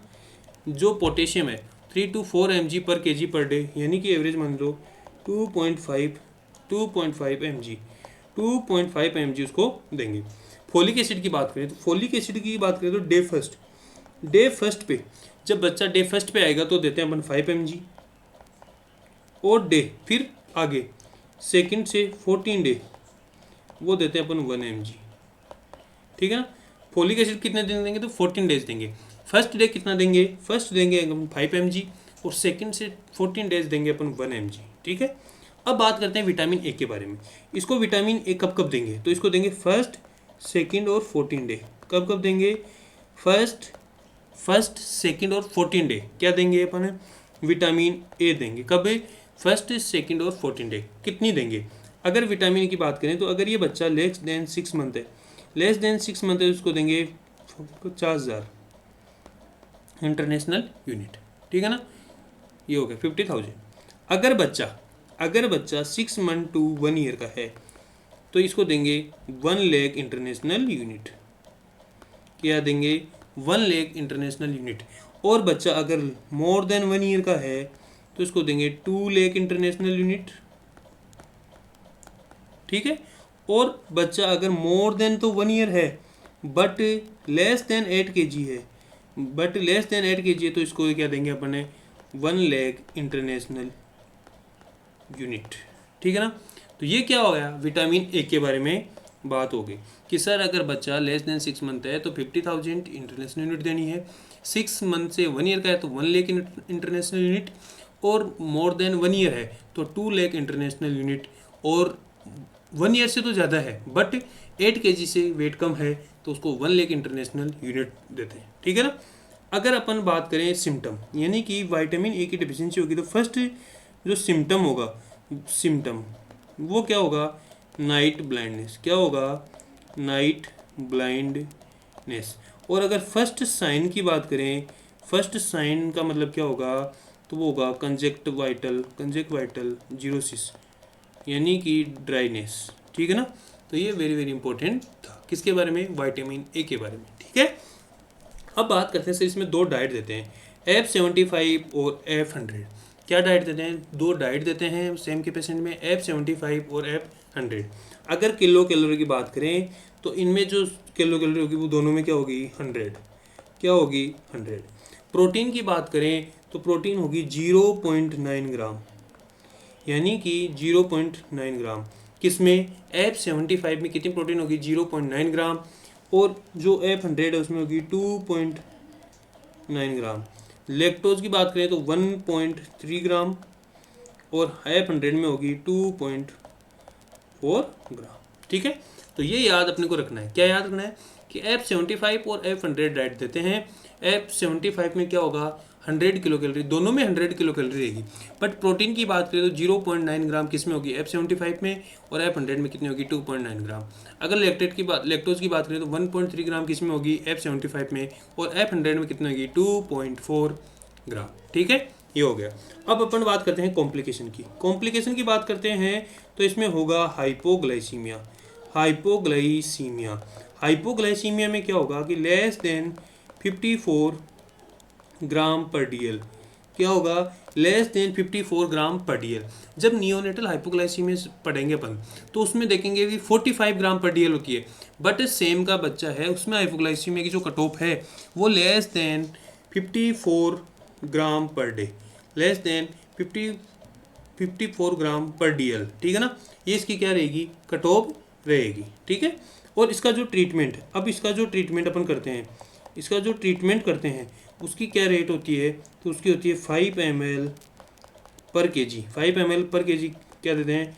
10% डेक्सट्रोज। क्या देते हैं? 10% डेक्सट्रोज। और किस फ्लो से देते हैं? 5 ml पर केजी के हिसाब से देते हैं 10% डेक्सट्रोज। ठीक है, और इसमें क्या देखने को मिल सकता है? हाइपोथर्मिया। क्या हो सकता है? हाइपोथर्मिया। ठीक है, और क्या हो सकता है? इन्फेक्शन। क्या हो सकता है? इन्फेक्शन। इन्फेक्शन के लिए क्या देते हैं अपन इसको? एल्बेंडाजोल। एल्बेंडाजोल कितनी डोज देते हैं? अगर बच्चा लेस देन 2 ईयर है तो अपन इसको देते हैं 200 mg, और बच्चा अगर मोर देन 2 ईयर है तो अपन इसको देते हैं 400 mg। ठीक है ना। क्या क्या कॉम्प्लिकेशन हो सकते हैं कि हाइपोग्लाइसीमिया हो सकता है। हाइपोग्लाइसीमिया होगा तो अपन क्या, उसकी कट ऑफ क्या रहेगी? लेस देन 54 mg ग्राम पर डीएल, और उसका ट्रीटमेंट क्या करेंगे? 5 ml पर केजी के हिसाब से क्या देंगे? 10% एक्सट्रोज देंगे। हाइपोथर्मिया हो सकता है। ठीक है, और इन्फेक्शन हो सकता है। इन्फेक्शन में क्या करते हैं? उसको एल्बेंडाजोल देते हैं। एल्बेंडाजोल में देखते हैं कि अगर बच्चा लेस देन 2 ईयर का है तो 200 mg, और बच्चा मोर देन 2 ईयर का है तो 400 mg उसको देते हैं। ठीक है, तो ये किसके बारे में था? सीवियर एक्यूट मालन्यूट्रिशन के बारे में। ठीक, अब नेक्स्ट टॉपिक है वो है निमोनिया। क्या है? निमोनिया। ठीक है, वेरी वेरी इंपॉर्टेंट टॉपिक है। Most common cause of death, most common cause of death 1 month to 5 year, 1 month to 5 year का most common cause of death क्या है? निमोनिया। अब निमोनिया का जब भी क्वेश्चन अपन सोल्व करते हैं तो इसमें 3 स्टेप देखनी है अपने को। क्या देखनी है? 3 स्टेप देखना होता है। सबसे फर्स्ट स्टेप है वो है फास्ट ब्रीथिंग। क्या है? Fast breathing. फर्स्ट स्टेप देखो, अगर फास्ट ब्रीथिंग का जो क्राइटेरिया क्या है, अगर लेस देन 2 मंथ है, क्या लेस देन 2 मंथ है तो 60 ब्रीथ पर मिनट। क्या है? 60 ब्रीथ पर मिनट क्या है? इसका क्राइटेरिया है। अगर बच्चा 2 मंथ से 12 मंथ तक का है तो उसका है 50 breathe per minute, 50 breathe per minute. और 1 ईयर से 5 ईयर का है तो उसका है 40, और मोर देन 5 है उसका है 30। यानी कि जो फर्स्ट स्टेप है इसमें देखनी है अपने को फास्ट ब्रीथिंग। फास्ट ब्रीथिंग का जो कट ऑफ है, अगर बच्चा लेस देन 2 मंथ का है तो उसमें अपन 60 होगी, अगर 2 मंथ से 12 मंथ तक का है तो उसमें 50 होगी, 1 ईयर से 5 ईयर का है उसमें 40 होगी, और मोर देन 5 ईयर का उसमें 30 होगी। सेकेंड स्टेप में अपने को देखना है सी चेस्ट इंड्रो और चेस्ट रिट्रैक्शन आर प्रेजेंट या अब्सेंट। सेकेंड स्टेप में क्या देखना है अपने को? चेस्ट इंड्रो हो रहा है और चेस्ट रिट्रैक्शन हो रहा है, वो अपने को क्या है? देखना है कि वो प्रेजेंट है या अब्सेंट। और थर्ड स्टेप में अपने को क्या देखना है? Danger sign. थर्ड स्टेप में क्या देखना है अपने को? Danger sign. तो डेंजर साइन क्या क्या होते हैं कि हो सकता है बच्चा severe protein energy malnutrition हो। ठीक है, फिर सेकंड अपना हो सकता है कि उसमें कोई अबनॉर्मलिटी हो। थर्ड हो सकता है कि वो फीड नहीं कर रहा, इनएबिलिटी टू फीड। ठीक है, और फोर्थ हो सकता है कन्वर्जेंस हो या फिर सीजर हो। ठीक है ना, कन्वर्जेंस हो या फिर सीजर हो, ये क्या है? डेंजर साइन है। तो अपने को 3 स्टेप देखने निमोनिया क्वेश्चन में। क्या क्या?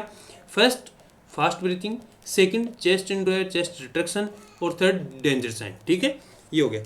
अब अपने पास क्या आता है? Case number first. Case number first का मतलब क्या है? देखो, केस नंबर फर्स्ट में क्या होगा कि नो फास्ट ब्रीथ, कोई फास्ट ब्रीथ नहीं। 3 स्टेप देखनी थी, फर्स्ट स्टेप हो गई कि नो फास्ट ब्रीथ, फिर नो चेस्ट इंड्रो, कोई चेस्ट इंड्रो नहीं है, सेकंड स्टेप हो गई no danger sign, no danger sign, third step हो गई। यानी कि इसका मतलब क्या हुआ? इसका मतलब हुआ नो निमोनिया। क्या हुआ? No pneumonia. No pneumonia. No pneumonia का मतलब ये किस कैटेगरी में आ गया? ये आ गया ग्रीन कैटेगरी में। ठीक है, तो इसको क्या होगा ट्रीटमेंट? इसको होगा no need treatment. No need treatment की कोई नीड नहीं है। अगर कोई सिम्टम्स है तो उसको ट्रीटमेंट कर सकते हैं, यानी कि अगर कोई सिम्टोमेटिक ट्रीटमेंट है वो कर सकते हैं। ठीक है, बाकी कोई ज़रूरत इसको नहीं है। First case. अब सेकंड केस की अपन बात करें, सेकंड केस की बात करें तो उसमें क्या है कि फास्ट ब्रीथ है, क्या है, फास्ट ब्रीथ है और चेस्ट इंड्रो प्रेजेंट है। सेकंड केस की अपन बात कर रहे हैं तो सेकंड केस में क्या है, सेकंड केस में क्या है कि फास्ट ब्रीथ भी है और चेस्ट इंड्रो भी प्रेजेंट है। तो इसको अपन क्या बोलेंगे, न्यूमोनिया। क्या बोलेंगे, न्यूमोनिया। न्यूमोनिया, न्यूमोनिया आप किस में आएगा, ये आएगा कलर कोडिंग में येलो। किस कलर कोडिंग में आएगा, येलो में। ठीक है, अब अगर उसको न्यूमोनिया हो गया तो इसको क्या देते हैं, ओरल एंटीबायोटिक। क्या देंगे, ओरल एंटीबायोटिक। और ओरल एंटीबायोटिक कौन सी देंगे, तो इसको देते हैं अमोक्सी। क्या, अमोक्सिसिलिन। कब, कितने दिन, 5 डेज के लिए। और इसको बोलते हैं रिव्यू करना है कितने में, 48 आवर में। ठीक है, ये हो गया। यानी कि सेकंड केस अपन देख रहे हैं उसमें फास्ट ब्रीथ भी है, चेस्ट इंड्रो प्रेजेंट है, तो उसको बोलते हैं न्यूमोनिया। और वो किस कैटेगरी में जाएगा, येलो कैटेगरी में जाएगा। और उसको ओरल एंटीबायोटिक देनी है, कौन सी, अमोक्सिसिलिन। कितने दिन के लिए, 5 डेज के लिए। ठीक है, अब अगर सर थर्ड केस की अपन बात करें तो थर्ड केस में तो क्या है, डेंजर साइन प्रेजेंट है। क्या है, डेंजर साइन प्रेजेंट है। SpO2 लेस देन 90 है और स्ट्राइडर एट रेस्ट है। यानी कि डेंजर साइन प्रेजेंट है, SpO2 लेस देन 90% है और स्ट्राइडर एट रेस्ट प्रेजेंट है। तो इसको बोलते हैं अपन सीवियर न्यूमोनिया। क्या बोलते हैं, severe pneumonia. Severe pneumonia. Severe pneumonia किस में जाता है, पिंक कलर कोडिंग। किस में जाता है, पिंक कलर कोडिंग में जाता है। और जो इसका ट्रीटमेंट होगा वो होगा IV एंटीबायोटिक। क्या होगा, IV एंटीबायोटिक। IV एंटीबायोटिक में कौन सी होती है, MP प्लस जेंटा, एम्पिसिलिन प्लस जेंटा। और इसको क्या करते हैं अपन, रेफर करते हैं। क्या करते हैं, रेफर। रेफर कहाँ करते हैं, हायर सेंटर पे, हायर सेंटर पे। ठीक है, और अपने को जब इसको अपन क्या कर रहे हैं, रेफर कर रहे हैं, तो रेफर करते टाइम क्या होना चाहिए, इसमें श्योर करना है अपने को क्या ऑक्सीजन सप्लाई है या नहीं है, क्योंकि इसमें SpO2 लेस देन 90% आ चुका है। तो जब भी सीवियर निमोनिया का केस आए तो कौन सी कलर कोडिंग में जाएगा, पिंक कलर कोडिंग में जाएगा। और उसको क्या करना है, अपने को IV एंटीबायोटिक देनी है और फिर उसको बाद में क्या करना है, उसको रेफ़र करना है हायर सेंटर पे। और रेफ़र करते टाइम अपने को श्योर करना है कि ऑक्सीजन सेचुरेशन है या नहीं है, फिर ऑक्सीजन उसकी लग रही है या नहीं है। ठीक है, तो ये क्या हो गया निमोनिया के बारे में, वेरी वेरी इंपॉर्टेंट टॉपिक है। ठीक है, अब आगे बात करते हैं infant of diabetic mother. Diabetic mother का जो इन्फेंट है उसके बारे में। ठीक है, तो मेटरनल हाइपरग्लाइसीमिया क्या हो रहा है, मेटरनल हाइपरग्लाइसीमिया। मेटरनल को क्या होगा, हाइपरग्लाइसीमिया, तो फीटल हाइपरग्लाइसीमिया होगा, फीटल हाइपर इंसुलिन। अगर ग्लूकोज ज़्यादा तो इंसुलिन ज़्यादा। अब होगा क्या, जब नियोनेट आ गया तो उसको क्या नहीं मिल रहा, ग्लूकोज मिल नहीं रहा, इंसुलिन वैसे ज़्यादा है, तो क्या होगा, हाइपोग्लाइसीमिया।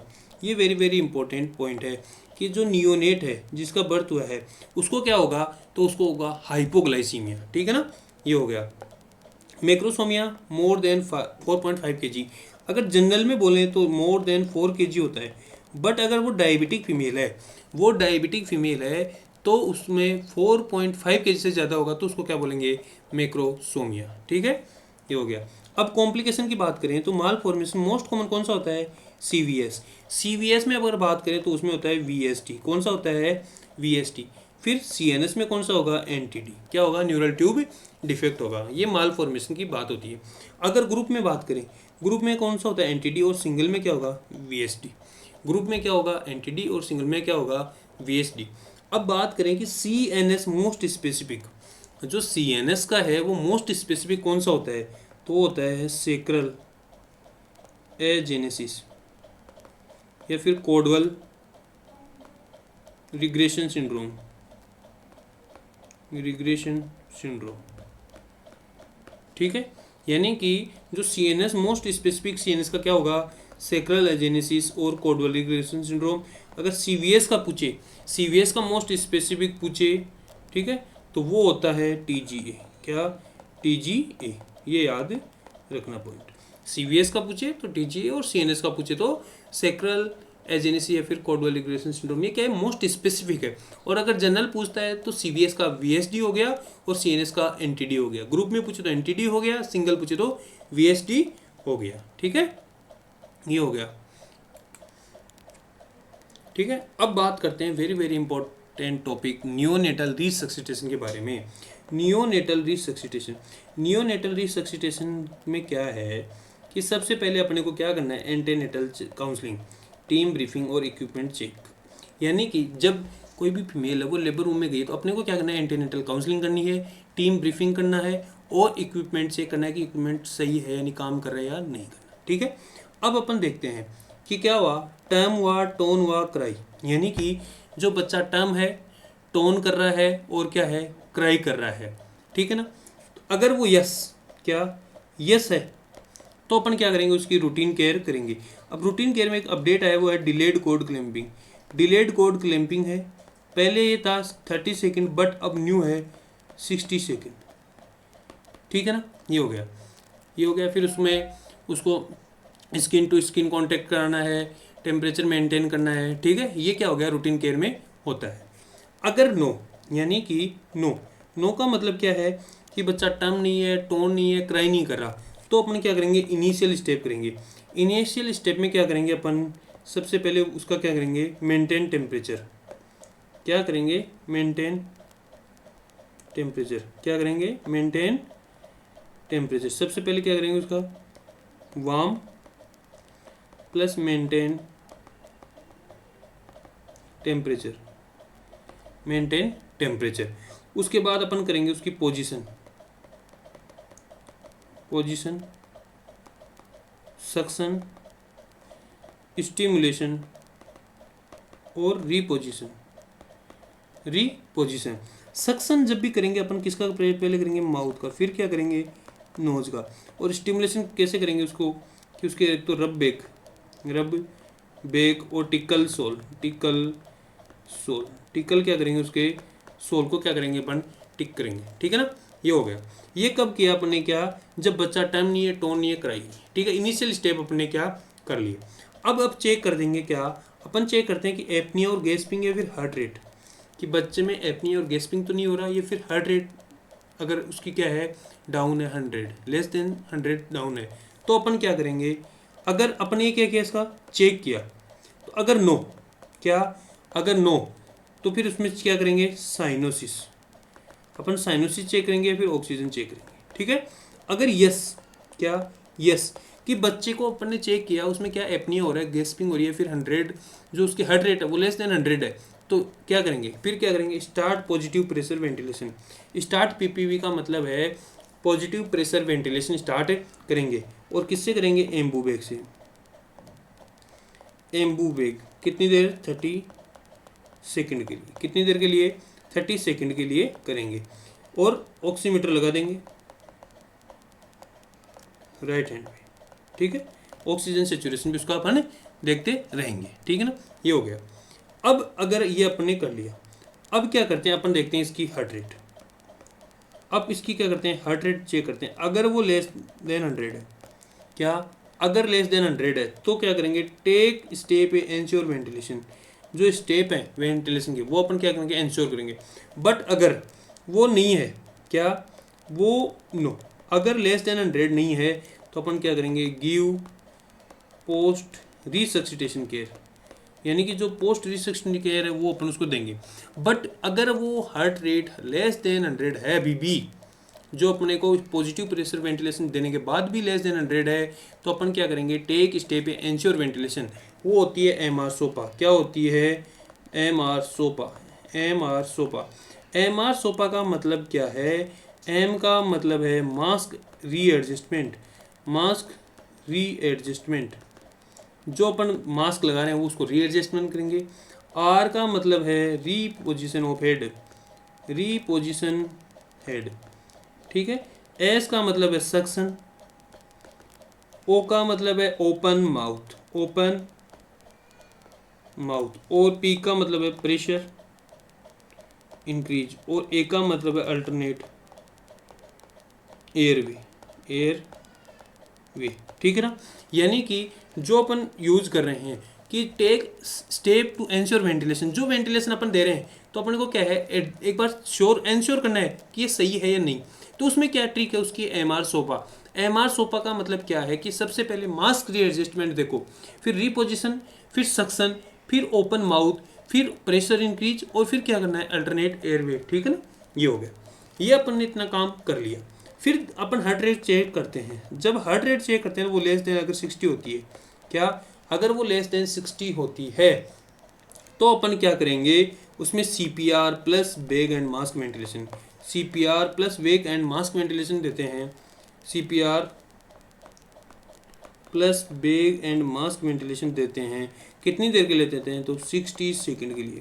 कितनी देर के लिए, तो 60 सेकंड के लिए। अपन पहले ऊपर कितनी 30 सेकंड के लिए दे रहे थे, बट अब अगर हार्ट रेट लेस देन 60 है तो CPR प्लस वेग एंड मास्क वेंटिलेशन देते हैं, वो लेस देन 60 देते हैं, ठीक है। और CPR में भी अपन क्या पहले क्या करते थे, 2 फिंगर यूज करते थे और 2 थंब यूज करते थे, बट अभी जो अपडेट है उसमें 2 thumb technique, 2 thumb circle technique को प्रीफर किया गया है, ठीक है।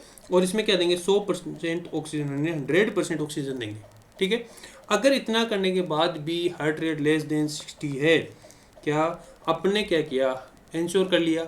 उसके बाद 60 है तो अपने क्या किया, CPR दे दिया, वेग एंड मास्क वेंटिलेशन दे दिया, ठीक है। तो कितनी देर के लिए, 60 सेकंड के लिए, और 100% ऑक्सीजन यानी 100% ऑक्सीजन दे दी। उसके बाद अपन हार्ट रेट फिर चेक करते हैं। अगर फिर भी लेस देन 60 है तो अपन क्या करेंगे, गिव एपिनेफ्रिन, क्या देंगे, गिव एपिनेफ्रिन देंगे every 3 to 5 minute, every 3 to 5 minute, ठीक है ना। क्या देंगे, एपिनेफ्रिन देंगे, ड्रग देंगे, ठीक है। अब बात करते हैं सर चेस्ट कंप्रेशन और वेंटिलेशन का रेशियो क्या है, तो ये है 3:1, ठीक है। ये वेरी वेरी इंपॉर्टेंट क्वेश्चन है, ठीक है। अब बात करते हैं बेस्ट इंडिकेटर क्या है। बेस्ट इंडिकेटर क्या है, इंक्रीज हार्ट रेट, क्या है, इंक्रीज हार्ट रेट, ठीक है ना। जब भी बच्चे को अपने प्रोसेस करते हैं उसमें क्या इंडिकेट देखेंगे अपन, कि हार्ट रेट इंक्रीज हो रहा है, इसका मतलब क्या है, वो बेस्ट इंडिकेटर है, ठीक है ना। ये हो गया। अब सक्शन सबसे पहले माउथ का करना है, फिर नोज का करना है, यानी कि जो सक्शन है वो सबसे पहले किसका, माउथ का, फिर किसका, नोज का। ऑक्सीजन दे रहे हैं तो बेबी अगर मोर देन 35 वीक है तो उसको क्या देना है, रूम एयर, क्या देनी है, रूम एयर देनी है, और 21% ऑक्सीजन देनी है। अगर बेबी लेस देन 35 है, लेस देन 35 वीक का है, तो उसको ऑक्सीजन देनी है कितनी, 21 to 30%, ठीक है ना। ये हो गया। अब सर जो चेस्ट कंप्रेशन साइट है, जो चेस्ट कंप्रेशन साइट है वो है लोअर 1/3, लोअर 1/3 चेस्ट, ठीक है। और लेरिंजोस्कोप, अब जो लेरिंजोस्कोप है वो अपन इसमें यूज करते हैं मिलर। कौन सा करते हैं, मिलर, यानी कि जो स्ट्रेट ब्लेड है, जो स्ट्रेट ब्लेड वाला है वो अपन यूज करते हैं। अगर वो प्री टर्म है तो उसमें 0 साइज का, और वो टर्म है तो 1 नंबर, ठीक है ना। अगर वो प्री टर्म है तो 0 नंबर का, और टर्म है तो 1 नंबर का, यानी ठीक है ना। ये क्या हो गया, लेरिंजियोस को यूज हो गया और चेस्ट कंप्रेशन की साइट हो गई। अब सर जो एंडोट्रेकियल ट्यूब उसमें डालते हैं, अगर बच्चा लेस देन 1 kg है, तो बच्चा लेस देन 1 kg है तो उसमें 2.5 mm साइज की क्या लेनी है, ET ट्यूब लेनी है।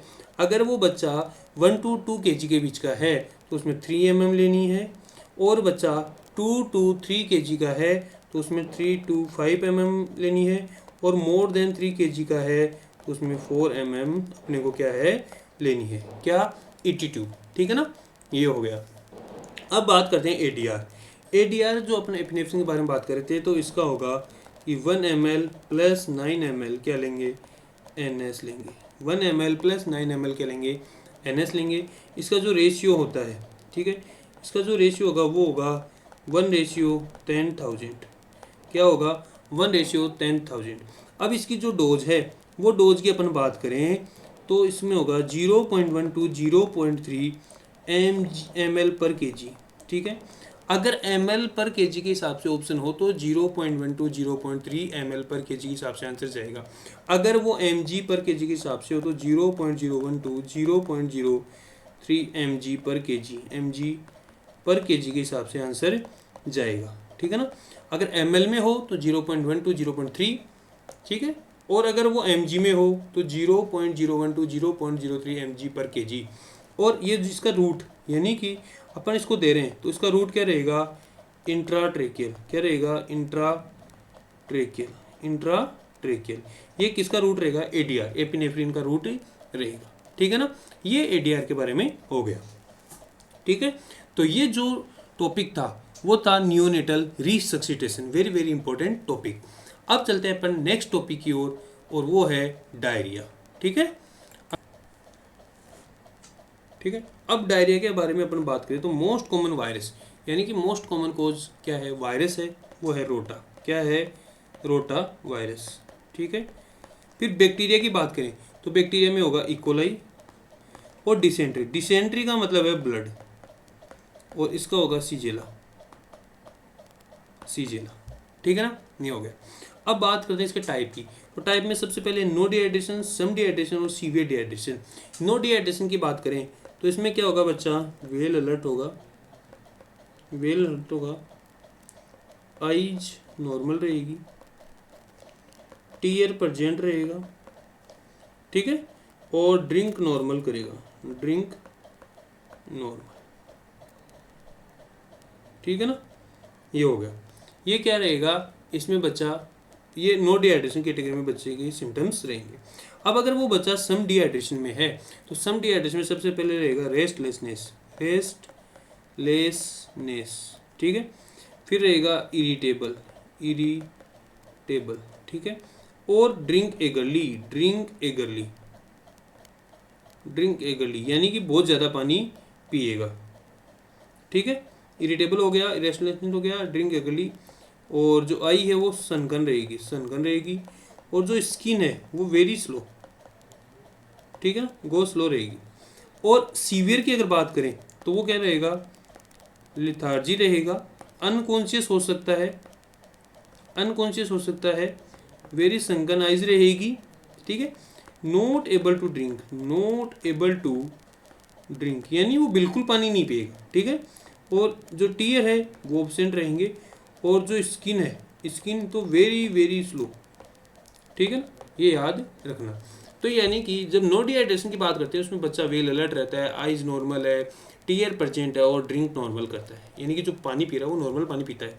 और जब जब सम डिहाइड्रेशन की बात करते हैं तो सम डिहाइड्रेशन में बच्चा क्या रहेगा, रेस्टलेसनेस रहेगा, इरिटेबल रहेगा, ड्रिंक एगरली करेगा, आई संगन रहेगी, और स्किन गो स्लो। अब इसमें याद रखना कि ड्रिंक एगरली, रेस्टलेसनेस और इरिटेबल ये वेरी वेरी इंपॉर्टेंट फीचर्स हैं किसके, सम डिहाइड्रेशन के। यानी कि अगर ड्रिंक एगरली वो मोस्ट करेक्टरिस्टिक फीचर होता है सम डिहाइड्रेशन का, यानी इसमें पानी बहुत ज़्यादा पिएगा। अगर सीवियर डिहाइड्रेशन की अपन बात करें तो अनकॉन्शियस रहेगा, नॉट एबल टू ड्रिंक, बच्चा पानी नहीं पिएगा, और लेथार्जी रहेगा। तो ये क्या इसके क्लासिफिकेशन के जो करेक्टरिस्टिक्स हैं उनकी अपन ने बात की। अब बात करते हैं अपन क्या ट्रीटमेंट की। तो ट्रीटमेंट की बात करें तो सबसे पहले बात करते हैं माइल्ड की। तो माइल्ड की बात करें तो इसमें होम बेस्ड ट्रीटमेंट होता है, ORS देते हैं, ORS देते हैं। अगर बच्चा लेस देन 2 ईयर है तो वो 500 ml पर डे, बच्चा 2 ईयर से 10 ईयर का है तो उसमें देते हैं 1000 ml पर डे, और बच्चा मोर देन 10 ईयर का है तो उसमें देते हैं 2000 ml पर डे, ठीक है, ये हो गया। अब मॉडरेट का बात करें, मॉडरेट में होता है 75 ml पर kg, 75 ml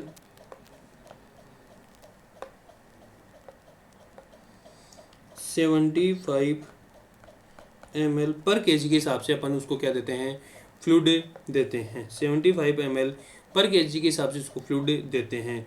ये हो सकता है या तो ओरली हो या फिर NG हो, NG ट्यूब से, ठीक है। फिर अपन बात करते हैं सीवियर की। तो सीवियर में जो रेट होती है वो होती है 100 ml पर kg, 100 ml पर kg के हिसाब से, और IV देते हैं, ठीक है। और इसमें फ्लूइड चॉइस पूछे तो अपने को RL विथ 5% डेक्सट्रोज के साथ, या फिर RL या फिर NS, ये इसकी फ्लूइड चॉइस होती है, ठीक है। अब अपन इसको बात करते हैं 100 ml को डिवाइड करते हैं लेस देन 1 ईयर में और मोर देन 1 ईयर में, यानी कि दो कैटेगरी है। अगर बच्चा लेस देन 1 ईयर है, क्या अगर बात करें इसकी कि लेस देन 1 ईयर है और मोर देन 1 ईयर है, ठीक है।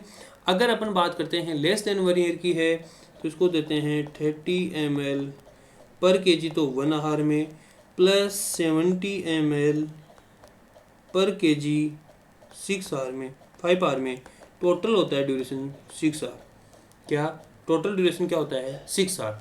अगर बच्चा मोर देन 1 ईयर का है तो 30 ml पर kg देते हैं अपन हाफ आवर में, प्लस 70 ml पर kg देते हैं अपन 2.5 आवर में, यानी कि टोटल ड्यूरेशन होता है 3 आवर का, ठीक है। यानी कि जब सीवियर का बच्चा है 100 ml पर केजी के हिसाब से फ्लूइड देना है। अगर वो लेस देन 1 ईयर है तो 30 ml देते हैं 1 आवर में और 70 ml देते हैं अपन 5 आवर में। तो टोटल ड्यूरेशन जो हो गया वो 6 आवर हो गया। यानी कि मोर देन अगर 1 ईयर का बच्चा है तो 30 ml देते हैं हाफ आवर में और 70 ml देते हैं 2.5 आवर में, यानी कि 3 आवर। लेस देन छोटा बच्चा है टाइम ड्यूरेशन 6 आवर है, बड़ा बच्चा है यानी कि तो 3 आवर, हाफ का फ़र्क है। ठीक है, तो ये याद रखना है, वेरी वेरी इंपॉर्टेंट टॉपिक ये क्वेश्चन है। ठीक है, वेरी वेरी इंपॉर्टेंट। ठीक है, ये हो गया। अब बात करते हैं सर जिंक की। तो सर जो डायरिया है उसमें अपन जिंक देते हैं, तो जिंक देते क्यों हैं? तो ये क्या करता है, डिक्रीज एपिसोड ऑफ डायरिया, यानी कि जो डायरिया का एपिसोड वो कम करता है। ये अगर लेस देन 6 मंथ है तो 10 mg देते हैं और मोर देन 6 मंथ है तो 20 mg देते हैं। और ये देते हैं 14 डेज के लिए। 14 डेज के लिए क्या देते हैं अपन उसको, जिंक देते हैं। लेस देन 6 मंथ तो 10 mg और मोर देन 6 है तो 20 mg। ठीक है, ये हो गया। जिंक क्या करेगा, एपिसोड ऑफ डायरिया को कम करेगा। अब ORS की बात करते हैं, तो ORS की बात करते हैं तो उसको ORS का पैकेट होता है 20.5 ग्राम का। कितने का होता है, 20.5 ग्राम का। इसमें होता है सोडियम क्लोराइड कितना होता है, तो 2.6 ग्राम पर लीटर। इसमें ग्लूकोज की बात करें अपन, ग्लूकोज होता है 13.5 ग्राम पर लीटर। ठीक है, फिर अपन बात करते हैं तो पोटेशियम क्लोराइड की बात करें तो 1.5 ग्राम पर लीटर। फिर बात करें अपन ट्राई सोडियम की बात करें तो 2.9 ग्राम पर लीटर। यानी कि ये जो सारे कंपोनेंट मिला के हैं इनका कितना होता है, 20.5 ग्राम होता है। ठीक है, इसकी जो ओस्मोलरिटी है वो होती है 245। अगर ओस्मोलरिटी के कंटेंट में देखें तो उसमें सोडियम कितना होता है, 75, ग्लूकोज कितना होता है उसमें 75, क्लोराइड कितना होता है वो होता है 65, फिर पोटेशियम कितना होता है वो होता है 20 और ट्राई सोडियम की बात करें तो वो होता है 10। ठीक है, तो ये वेरी वेरी इंपॉर्टेंट है। एक होता है रिजोमाल का मतलब ये क्या होता है, अपन सेम में काम में लेते हैं। तो रिजोमाल में क्या होता है, सोडियम कितना हो जाता है 45 हो जाता है, ग्लूकोज कितना होता है 125 हो जाता है, पोटेशियम कितना हो जाता है 40, क्लोराइड कितना 75 और ट्राई सोडियम कितना 7। ठीक है ना। तो यानी कि जब ORS की बात कर रहे हैं तो ORS में कंटेंट होते हैं सोडियम क्लोराइड कितना 2.6 ग्राम पर लीटर, ग्लूकोज की बात करें तो 13.5 ग्राम पर लीटर और पोटेशियम की बात करें तो 1.5 ग्राम पर लीटर और ट्राई सोडियम की बात करें 2.9 ग्राम पर लीटर। और उसकी ऑस्मोलरिटी की बात करें तो वो होती है 245 mm मोल पर लीटर। ठीक है, उसमें बात करें सोडियम 75, ग्लूकोज 75, क्लोराइड 65, पोटेशियम 20 और ट्राई सोडियम 10। और रिजोमाल सॉल्यूशन होता है, उसमें क्या होता है कि इसमें सोडियम 45 भी होता है, ग्लूकोज 125 होती है, पोटेशियम 40 होता है, क्लोराइड 75 होता है, ट्राई सोडियम 7 होता है। ठीक है, ये बात हो गई। अब बात करते हैं सर एक हॉलिडे सेगार फार्मूला। हॉलिडे सेगार फार्मूला क्या होता है कि फ्लूइड कैलकुलेशन, यानी कि फ्लूइड कैलकुलेट करते हैं। इसमें क्या होता है, इसमें 3 पॉइंट याद करने हैं अपने को। 1 to 10 kg का बच्चा है तो उसमें 100 ml पर kg के हिसाब से फ्लूइड ऐड करना है। अगर वो बच्चा 10 to 20 kg का है तो उसमें अपने को करना है 50 ml पर kg के हिसाब से। और बच्चा मोर देन 20 kg का है तो अपने को करना है 20 ml पर kg के हिसाब से फ्लूइड इसमें क्या करना है, कैलकुलेट करना है। तो ये वेरी वेरी इंपॉर्टेंट है कि 1 to 10 kg है तो 100 ml, 10 to 20 kg है तो 50 ml और मोर देन 20 है तो 20 ml kg पर kg के हिसाब से अपने को क्या करना है, उसमें फ्लूइड ऐड करना है। ठीक है, अब चलते हैं अपन नेक्स्ट टॉपिक की ओर, वो है नियोनेटल हाइपोग्लाइसीमिया। नियोनेटल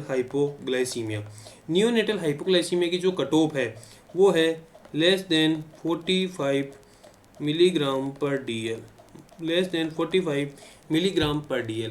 और अभी अपन ने देखा था सेम में तो वो थी 54 मिलीग्राम पर DL। ठीक है, ये हो गया। अब इसमें जो रिस्क फैक्टर हैं नियोनेटल हाइपोग्लाइसीमिया के रिस्क फैक्टर क्या क्या हैं, ये हो सकता है कि बच्चा इनएडिक्वेट ब्रेस्ट फीडिंग कर रहा हो, इंसुलिन ज़्यादा हो, LBW हो, IUGR हो। ठीक है, ये रिस्क फैक्टर हो सकते हैं। अब सर क्लिनिकल फीचर्स की अपन बात करें तो इरिटेबिलिटी हो, इरिटेबिलिटी हो। सेकंड है जिटरीनेस और ट्रेमर। ये क्या होता है? अर्लीस्ट होता है, अर्लीस्ट, ठीक है, और मोस्ट कॉमन, ठीक है ना, मोस्ट कॉमन। और ये जो है ये PYQ है, ये बहुत सारे एग्जामों में आया हुआ है कि हाइपोग्लाइसीमिया का बच्चा, उसमें अर्लीस्ट क्या देखने को मिलेगा? जिटरीनेस, ट्रेमर, ठीक है ना, ये देखने को मिलेगा, ठीक है, ये हो गया। और हो सकता है उसमें क्या हो? सीजर हो, ठीक है ना, ये क्या उसके क्लिनिकल फीचर हो गए। अब सर बात करते हैं अपन ट्रीटमेंट की। तो ट्रीटमेंट में देखेंगे या तो हो सकता है बच्चा एसिम्टोमेटिक हो, या हो सकता है वो क्या हो? सिम्टोमेटिक हो। अगर एसिम्टोमेटिक है तो अपन क्या देखते हैं उसमें? Blood glucose. अगर ब्लड ग्लूकोज 2245 है, 2245 है या फिर लेस देन 20 है, अगर बच्चे में एसिम्टोमेटिक बच्चा अपने पास आया है और उसका ब्लड ग्लूकोज लेस 2245 है, तो अपन क्या करेंगे उसको? ट्रायल ऑफ ओरल फ्लूइड देने की ट्रायल करेंगे ओरल फ्लूइड देने का, ठीक है। फिर अपन क्या करेंगे? रीचेकअप करेंगे 30 to 60 मिनट, 60 मिनट पे अपन क्या करेंगे? उसको रीचेक करेंगे, ठीक है। अगर अब चेक करने के बाद भी क्या है?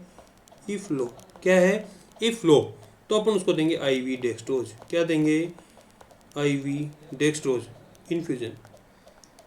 इन्फ्यूजन करेंगे किसका? IV डेक्सट्रोज का।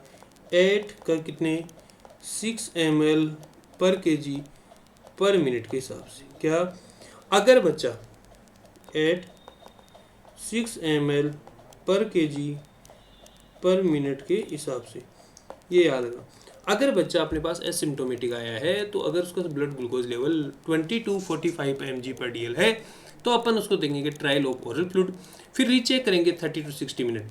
फिर भी लो है तो अपन उसको कह देंगे IV डेक्सट्रोज इन्फ्यूजन करेंगे, और वो किस रेट पे करेंगे? 6 ml पर kg पर मिनट पे, ठीक है।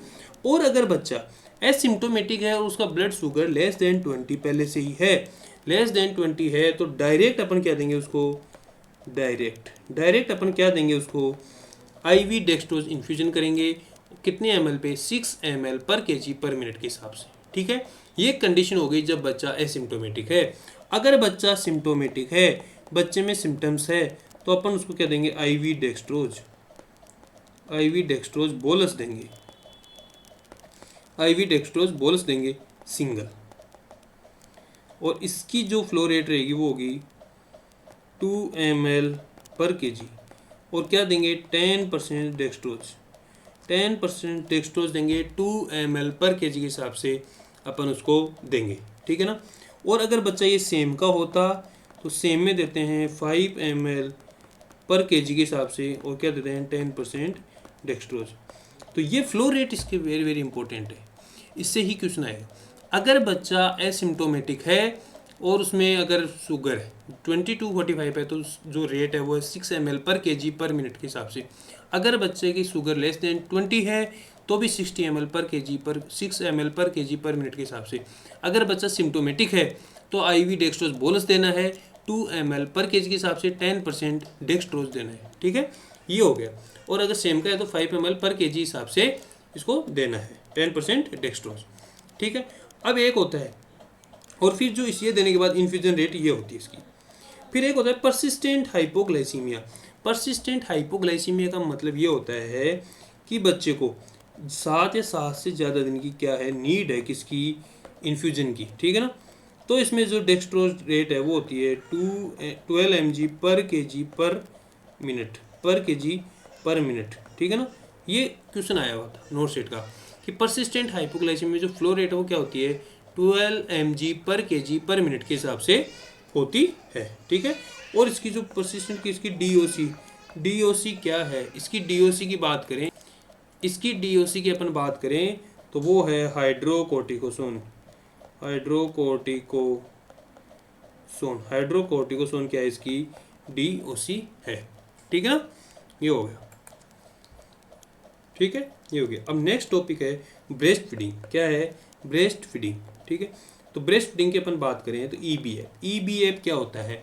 तो EBF की सर बात करें तो अपन क्या होता है 6 मंथ तक यानी कि एक्सक्लेसिव ब्रेस्ट फीडिंग क्या होती है कि 6 मंथ तक ओनली फॉर मदर मिल्क, तो इसको बोलते हैं एक्सक्लेसिव ब्रेस्ट फीडिंग। फिर होता है विनिंग, आजकल इसको अभी आजकल इसका ट्रेंडिंग नेम है वो क्या है, कॉम्प्लीमेंट्री फीडिंग। कॉम्प्लीमेंट्री फीडिंग क्या होता है कि 6 मंथ पे अपन क्या करते हैं, स्टार्ट करते हैं सेमी सॉलिड या फिर लिक्विड डाइट, उसको क्या बोलते हैं अपन, विनिंग या कॉम्प्लीमेंट्री फीडिंग। ठीक है, ये हो गया। अब इसमें ब्रेस्ट फीडिंग अप टू तो 2 ईयर तक करवानी है। Start normal vaginal delivery 30 minute या फिर एज सून एज। अगर वो सीजेरियन सेक्शन है, जो सीजेरियन सेक्शन है उसमें 4 आवर करानी है। ब्रेस्ट फीडिंग वीक कब होता है, तो वो होता है first week of August. First week of August क्या होता है, ब्रेस्ट फीडिंग वीक होता है। इसमें 2 एसिड्स होते हैं, वो एसिड्स कौन कौन से हैं, एक होता है आर्किडोनिक एसिड, एक होता है डेक्साहेक्सोनिक एसिड। ये क्या करते हैं, ये डेवलपमेंट में हेल्प करते हैं। जो बच्चे का ब्रेन डेवलपमेंट होता है उसमें क्या करते हैं, ये हेल्प करते हैं। ठीक है, ये हो गया। अब अगर ब्रेस्ट फीडिंग हो रही है उसमें एडवांटेज ऑफ मदर क्या है, यानी कि जो ब्रेस्ट फीडिंग मदर करवा रही है उसको क्या एडवांटेज है, तो उसमें एक तो ऑक्सीटोसिन होगा प्रोड्यूस होगा, तो उसमें क्या है, पीपीएच कम होगा। पीपीएच की जो चांसेस हैं वो कम रहेंगे, नो मेंस्ट्रुअल साइकिल रहेगी, decrease breast cancer and ovarian cancer के चांसेस क्या रहेंगे, कम रहेंगे, और अनओवुलेशन। ठीक है, ये हो गया। ठीक है, अब एक होता है ग्लेक्टोकाइनेसिस, एक होता है ग्लेक्टोपोएसिस। काइनेसिस का मतलब क्या होता है, मिल्क इजेक्शन। क्या होता है, मिल्क इजेक्शन का मतलब milk let down reflex. Milk let down का मतलब कौन करेगा, ऑक्सीटोसिन क्या करेगा, सिक्रेशन करेगा। ऑक्सीटोसिन के बारे में पूछे तो क्या करता है, सिक्रेशन करता है। और ग्लेक्टोपोएसिस का मतलब क्या होगा, मेंटेन ऑफ लैक्टेशन को मेंटेन कौन करेगा, प्रोलैक्टिन करेगा, और प्रोलैक्टिन क्या करेगा, प्रोडक्शन करेगा, यानी पी फॉर प्रोलैक्टिन और पी फॉर प्रोडक्शन। ठीक है, तो अगर ग्लेक्टोकाइनेसिस के बारे में करें या फिर मिल्क लेट डाउन रिफ्लेक्स के बारे में पूछे तो कौन सा हार्मोन, ऑक्सीटोसिन क्या करेगा, सिक्रेशन करेगा। और ग्लेक्टोपोएसिस के बारे में बात करें तो maintain of the lactation, prolactin. ठीक है, और ये क्या करेगा, प्रोडक्शन करेगा। अब आगे बात करें अपन तो क्या होता है कि टाइप ऑफ मिल्क, यानी कि टाइप ऑफ मिल्क के बारे में अगर बात करें तो सबसे पहले होता है कोलेस्ट्रम, फिर सेकंड होता है ट्रांजिशनल, थर्ड होता है फोर मिल्क, फोर्थ होता है हिंड मिल्क। कोलेस्ट्रम के बारे में बात करें तो यानी कि फर्स्ट 2 to 3 डेज में क्या होगा, कोलेस्ट्रम आएगा, येलो कलर का होगा, थिक होगा। ठीक है, इसमें IgA एंटीबॉडी होगी। ठीक है ना, फर्स्ट मिल्क, और इसको बोलते हैं फर्स्ट इम्यूनाइजेशन भी बोलते हैं, किसको, कोलेस्ट्रम को। ठीक है, तो जब भी कोलेस्ट्रम के बारे में बात करेंगे तो कोलेस्ट्रम यानी कि फर्स्ट 2 to 3 डेज में जो मिल्क आता है वो कोलेस्ट्रम होता है, येलो कलर का होता है, थिक होता है, और उसमें IgA एंटीबॉडी होती है, और उसको फर्स्ट इम्यूनाइजेशन भी बोलते हैं। ट्रांजिशनल की जब भी बात करें तो ट्रांजिशनल की बात करेंगे तो ये होता है अप टू 2 वीक 2 वीक तक होगा, उसको अपन क्या बोलेंगे, ट्रांजिशनल बोलेंगे। इसमें मोर फैट वाटर ये होते हैं। ठीक है, फिर 4 मिल्क की बात करते हैं। 4 मिल्क का मतलब होता है जब भी कोई भी जो फीमेल है वो ब्रेस्ट फीडिंग करवाती है तो जो स्टार्टिंग में जो मिल्क आता है उसको अपन बोलते हैं 4 मिल्क। तो इसमें क्या होता है कि शुगर ज़्यादा होगी, तो इससे क्या होगा, सेटिस्फाई किससे होगा, थ्रस्ट से क्या होगा, बच्चा सेटिस्फाई होगा। और हिंड मिल्क की बात करें तो ये लेट फीडिंग यानी कि जब फीडिंग करवा रही है तो स्टार्टिंग में क्या आएगा, 4 मिल्क आएगा और हाइंड मिल्क उसके बाद आएगा। तो इसमें क्या होगी, मोर फेट होगी तो इसमें क्या, हंगर से सेटिस्फाई होगा। अगर पूछे क्वेश्चन कि थर्स्ट सेटिस्फाई यानी 4 मिल्क और हंगर से क्या होगा, तो हिंड मिल्क। ठीक है ना, ये मिल्क के टाइप हो गए। ठीक है, अब क्वेश्चन आता है sign of good attachment, very very important. Sign of good attachment और sign of good breast feeding. अगर साइन ऑफ गुड अटैचमेंट की अपन बात करें तो सबसे फर्स्ट साइन है बेबी माउथ वाइडली ओपन। सबसे पहले क्या है कि जो बच्चा है उसका जो माउथ है वो वाइडली ओपन होना चाहिए, ठीक है। सेकंड बात करें अपन lower lip everted. Lower lip क्या होना चाहिए, इवर्टेड होना चाहिए। थर्ड की बात करें अपन तो चिन टच टू ब्रेस्ट। जो चिन है बच्चे की वो किसके टच होनी चाहिए, ब्रेस्ट के टच होनी चाहिए। और फोर्थ की बात करें तो अपर एरियोला मोर विजिबल, ठीक है ना। यानी कि 4 पॉइंट है। अगर साइन ऑफ गुड अटैचमेंट के अपने को आंसर पूछता है, फिर क्वेश्चन पूछता है उसके बारे में, तो सबसे पहले है कि बेबी माउथ वाइडली ओपन होना चाहिए, लोअर लिप इवर्टेड होनी चाहिए, चिन टच होनी चाहिए ब्रेस्ट के, और अपर एरियोला मोर विजिबल होना चाहिए। और अगर sign of good breast feeding की, यानी कि जो अपने को साइन पूछ रहा है कि बच्चा ब्रेस्ट फीड कर रहा है, तो उसके कौन कौन से गुड साइन है कि उसको लग रहा है कि उसके लिए एडुकेट ब्रेस्ट फीडिंग है। तो सबसे पहला है कि 6 to 8 टाइम्स क्या करेगा, यूरिन पास करेगा। वो 4 to 6 टाइम क्या करेगा, स्टूल, ठीक है ना। फिर वेट गेन करेगा अकॉर्डिंग टू एज। और वो क्या करेगा 2 to 3 आवर स्लीप करेगा आफ्टर फीडिंग। अगर इनमें से फर्स्ट पूछे तो वेट गेन को फर्स्ट प्रायोरिटी देनी है, और वो सेकंड प्रायोरिटी जाएगी 2 to 3 आवर स्लीप को, ठीक है। यानी कि good sign of good breast feeding के पूछे तो weight gain according to age first priority, और second to third hour sleep, ठीक है, वो सेकंड प्रायोरिटी जाएगी, ठीक है। अब बात करते हैं सर फीडिंग पैटर्न के बारे में। तो फीडिंग पैटर्न के बारे में अगर बात करें तो लेस देन 28 वीक में इंट्रावीनस फ्लूइड IVF फ्लूइड जाना है। अगर वो बच्चा 28 वीक से 31 वीक के बीच में डिलीवर हुआ है तो उसमें OGNG, ठीक है, ओरोगैस्ट्रिक और नेजोगैस्ट्रिक ट्यूब से। फिर अगर वो बच्चा 32 से 34 वीक का है तो उसमें जाएगा पहले डाई या फिर कटोरी स्पून। और वो मोर देन 34 वीक का है तो उसमें जाएगी ब्रेस्ट फीडिंग, ठीक है ना। यानी कि लेस देन 28 वीक है तो इंट्रावेनस फ्लूइड जाएगा, मोर देन 28 to 31 वीक का है तो OGNG यानी ओरोगैस्ट्रिक नेजोगैस्ट्रिक ट्यूब। अगर वो 30 to 34 वीक का है तो पहले डाई या कटोरी स्पून, और मोर देन 34 वीक है तो उसमें जाएगी ब्रेस्ट फीडिंग, ठीक है ना। ये क्या हो गया फीडिंग पैटर्न, ठीक है। और मिल्क स्टोरेज की बात करें तो अपन रूम टेम्परेचर की बात करें तो रूम टेम्परेचर होगा 6 to 8 आवर, ठीक है ना। Room temperature 6 to 8 hour. फिर रेफ्रिजरेटर की बात करें तो वो होगा 24 आवर। और फिर डी फ्रीजर की बात करें तो वो होगा 3 मंथ, यानी कि -20 डिग्री सेंटीग्रेड। उसमें कितने दिन तक, 3 मंथ तक अपन स्टोर कर सकते हैं। अगर इंक्रीज मिल्क और डिक्रीज मिल्क कौन करेगा तो वो करेगा मेटा MCP यानी मेटाक्लोप्रोमाइड। कौन करेगा, मेटाक्लोप्रोमाइड MCP। ये क्या करेगी, इंक्रीज करेगी। और एक डोमपेरिडोन ये क्या करेंगे, इंक्रीज करेंगे। डिक्रीज कौन कौन करेगा तो ब्रोमोक्रिप्टन और OCP ओरल कॉन्ट्रासेप्टिव पिल्स।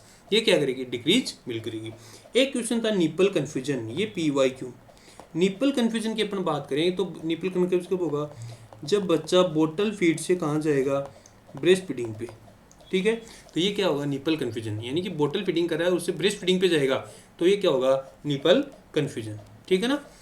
तो ये अपन ने देखा ब्रेस्ट फीडिंग के बारे में,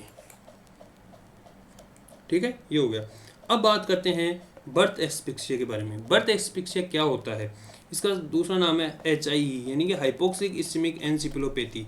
हाइपोक्सिक इस्चेमिक एनसिफेलोपैथी, इसका मतलब, इसकी डेफिनेशन क्या होती है कि अगर बच्चा क्या हुआ, बर्थ हुआ और वो क्या कर रहा है, डिड नॉट क्राई, यानी कि बच्चा रो नहीं रहा, क्राई नहीं कर रहा, या फिर वो क्या है, इनएबिलिटी टू सस्टेन और इनिशिएट ब्रीथ, वो क्या नहीं कर पा रहा, इनिशिएट ब्रीथ नहीं कर पा रहा, तो उसको क्या बोलेंगे अपन, बर्थ एस्पेक्सिया। अब इसका कोज क्या हो सकता है, इसका कोज हो सकता है कि या तो कोड कंप्रेशन हो, या फिर यूटेराइन कॉन्ट्रैक्शन हो, या फिर ड्यूरिंग लेबर क्या हो, डिक्रीज ब्लड सप्लाई हो, क्या हो, डिक्रीज ब्लड सप्लाई हो।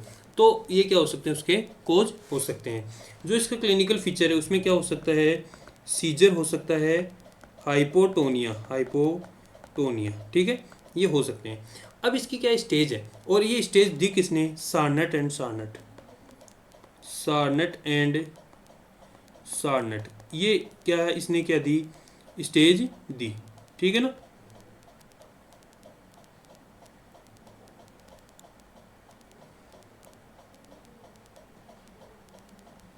ठीक है, ये स्टेज किसने दी, सार्नेट ने, ठीक है। फर्स्ट स्टेज होती है इसकी, सेकंड और थर्ड, 3 स्टेज होती है। अब 3 स्टेज की अपन बात करते हैं, तो फर्स्ट स्टेज में अपन देखते हैं, तो इसमें बच्चा क्या रहेगा, हाइपर अलर्ट रहेगा, ठीक है ना। फिर इसमें क्या रहेगा, मोरो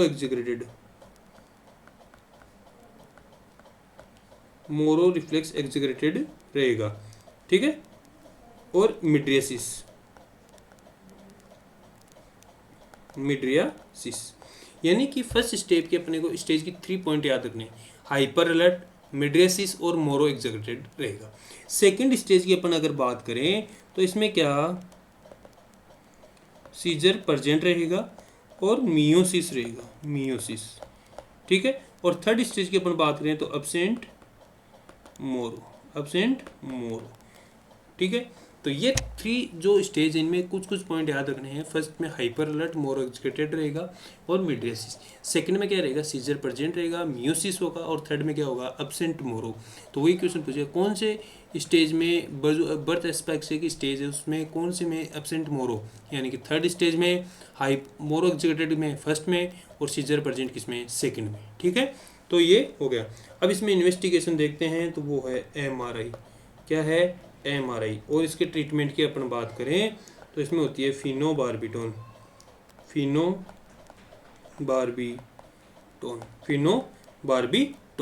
ठीक है ना। ये हो गया किसके बारे में, अपने जो बर्थ एस्पेक्सिया के बारे में, ठीक है। अब चलते हैं नेक्स्ट टॉपिक की और नेक्स्ट टॉपिक अपना हाइपोथर्मिया। क्या है हाइपोथर्मिया, इसको क्या बोलते हैं, साइलेंट किलर, क्या बोलते हैं इसको, साइलेंट किलर, ठीक है। नॉर्मल टेम्परेचर की बात करें तो ये होता है 36.5 टू 37.5 डिग्री सेंटीग्रेड। ये क्या होता है, नॉर्मल टेम्परेचर होता है। और एक जिला से, कहाँ से लेते हैं, एक जिला से, ठीक है ना, एक जिला से लेते हैं, नॉर्मल टेम्परेचर होता है। अगर माइल्ड या फिर कोल्ड स्ट्रेस की बात करें तो ये होगा 36 टू 36.4 डिग्री सेल्सियस। यानी कि माइल्ड की बात करें तो ये होगा 36 टू 36.4 डिग्री सेल्सियस। मॉडरेट की अपन बात करें तो मॉडरेट में होगा 32 टू 35.9 डिग्री सेल्सियस, ठीक है। और सीवियर की अपन बात करें तो इसमें होगा लेस देन 32 डिग्री सेंटीग्रेड, ठीक है ना। ये हो गया, यानी कि जब नॉर्मल की बात करें 36.5 टू 37.5, माइल्ड की बात करें तो 36 टू 36.4, और मॉडरेट की बात करें 30 टू 35.9 डिग्री सेंटीग्रेड, सीवियर की बात करें तो लेस देन 32 डिग्री सेंटीग्रेड, ठीक है। और हीट प्रोडक्शन कौन से होती है, तो नॉन स्यूरिंग मेथड से। ब्राउन फेट है ना। अब ब्राउन फेट क्या होती है कि ऑक्सीडेशन से हीट पैदा करती है, ऑक्सीडेशन से क्या करेगी, हीट। अब ये कहाँ होती है, तो ये नेप ऑफ नेक, ठीक है, एक्जिला,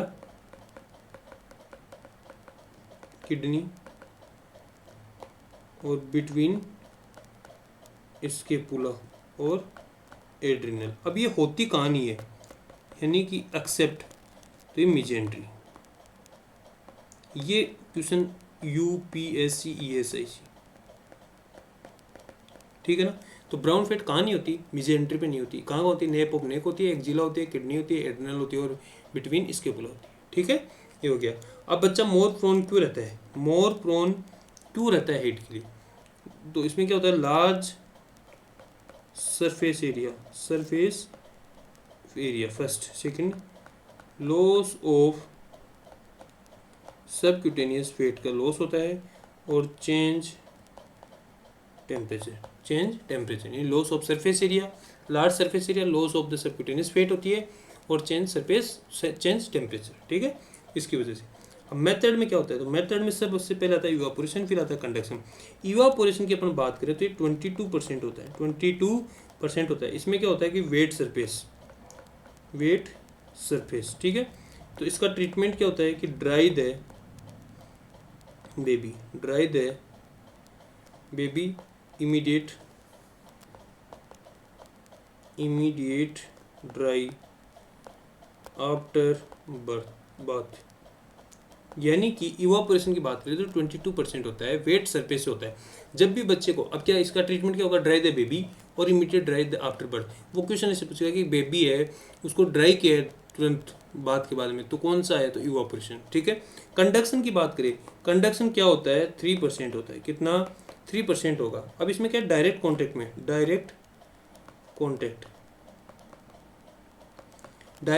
में रहेगा, किसमें, कंडक्शन में। ठीक है। और इसमें क्या रहेगा, child touch with cool surface, यानी कि इसका ट्रीटमेंट क्या होगा, प्री वार्म ऑब्जेक्ट। अब क्वेश्चन पूछे कि अगर कोई बच्चा है अभी डिलीवर हुआ है और अपन उसमें यूज़ क्या कर रहे हैं, प्री वार्म ऑब्जेक्ट यूज़ कर रहे हैं, तो कौन से मेथड से हीट लॉस, मतलब जो कौन सा मेथड से जो हीट लॉस हो रही है उसको अपन प्रिवेंट कर रहे हैं, तो वो है कंडक्शन। वो क्या है, कंडक्शन। ठीक है, प्री वार्म ऑब्जेक्ट के बारे में अगर वो बात करें। ठीक है। फिर आता है कन्वक्शन और रेडिएशन। कन्वक्शन के बारे में जब भी बात करें तो ये 15% हीट लॉस करता है, यानी कि एसी, फैन, विंडो। ठीक है। तो इसमें जो इसका ट्रीटमेंट है वो है वार्म ह्यूमिडिफायर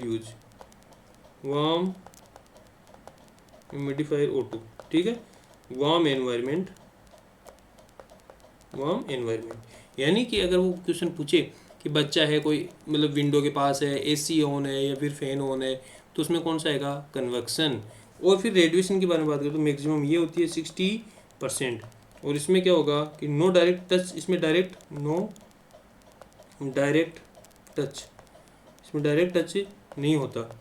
इसमें होगा कूल वॉल ऑफ इंक्यूबेटर। ठीक है ना, ये रेडिएशन हो गया। मोस्ट कॉमन एट बर्थ कौन सा होता है, evaporation. Most common after birth कौन सा होता है, तो रेडिएशन। ठीक है ना। इंक्यूबेशन कौन सा करता है, तो ये होता है कन्वेक्शन। और रेडिएंट वार्म कौन सा करता है, तो ये रेडिएशन। ठीक है ना, ये हो गया। अब क्लिनिकल फीचर में क्या होगा, सबसे पहले एक्रोसाइनोसिस, फिर पुअर फीडिंग, फिर मेटाबॉलिक एसिडोसिस। ठीक है, फिर हाइपोग्लाइसीमिया। ठीक है ना, ये हो गया। ठीक है, तो ये क्या उसके क्लिनिकल फीचर्स हो गए। अब इसका ट्रीटमेंट की अपन बात करें तो इसमें वार्म चेन होती है, वार्म चेन अपन यूज करते हैं। ठीक है, तो डिलीवरी रूम उसका टेम्परेचर कितना हो चाहिए, 20 to 26 डिग्री सेल्सियस। ठीक है, सेंटीग्रेड होना चाहिए। टेम्परेचर इमीडिएट क्या होना चाहिए, ड्राई होना चाहिए। प्री वार्म टॉवल होनी चाहिए, प्री वार्म टाउल होने चाहिए। ठीक है, ये हो गया। अब इसमें क्या है, अगर वो क्वेश्चन पूछे कि अपन क्या कर रहे हैं, ड्राई बेबी, तो वो था इवापोरेशन। ठीक है, वो पूछे वार्म क्लोथ, तो वो है कंडक्शन। वो पूछे, ठीक है, ये दो क्वेश्चन है। अगर वो ड्राई बेबी पूछे तो वो इवापोरेशन है, और वो पूछे वार्म क्लोथ है तो वो क्या है, कंडक्शन है। ठीक है ना, कंडक्शन हो गया। तो ये क्या था, ये था अपना हाइपोथर्मिया। और अपन आगे बात करते हैं, तो अपन बात करते हैं KMC के बारे में, यानी कि कंगारू मदर केयर के बारे में। ठीक है, अब कंगारू मदर केयर क्या होती है कि स्किन टू स्किन कॉन्टैक्ट। ठीक है, अब इसमें कंपोनेंट क्या होते हैं, तो इसमें होता है सबसे फर्स्ट कंपोनेंट होता है skin to skin, skin to skin contact, ठीक है। हाँ, फिर आता है एक्सक्लूसिव ब्रेस्ट फीडिंग, क्या आता है एक्सक्लूसिव ब्रेस्ट फीडिंग, फिर अर्ली डिस्चार्ज, अर्ली डिस्चार्ज, फिर फॉलो अप, ये इसके क्या होते हैं कंपोनेंट, ठीक है ना। कंपोनेंट की बात करें तो स्किन टू स्किन कॉन्टैक्ट होता है, EBF होता है, और अर्ली डिस्चार्ज होता है, और फॉलो अप होता है, ठीक है। फिर अपन ड्यूरेशन की बात करें, क्या अपन ड्यूरेशन की बात करें तो मिनिमम 1 आवर होती है, मैक्सिमम 24 आवर हो गई, ठीक है। और नॉर्मली पूछे तो 3 to 8 आवर, 3 to 8 आवर होती है नॉर्मली पूछे तो, ठीक है। और स्टॉप कब करनी है, जब उसका वेट मोर देन 2.5 kg, या फिर उसका जो टेम्परेचर है वो क्या है मोर देन 36.5 डिग्री सेंटीग्रेड, ठीक है। और एक क्वेश्चन आया था IKMC लास्ट नोट सेट का, तो इसका होता है intermittent KMC, kangaroo mother care, ठीक है। तो आज के वीडियो में इतना ही, ठीक है। तो क्लास को लाइक शेयर और चैनल को सब्सक्राइब जरूर करना। Thank you.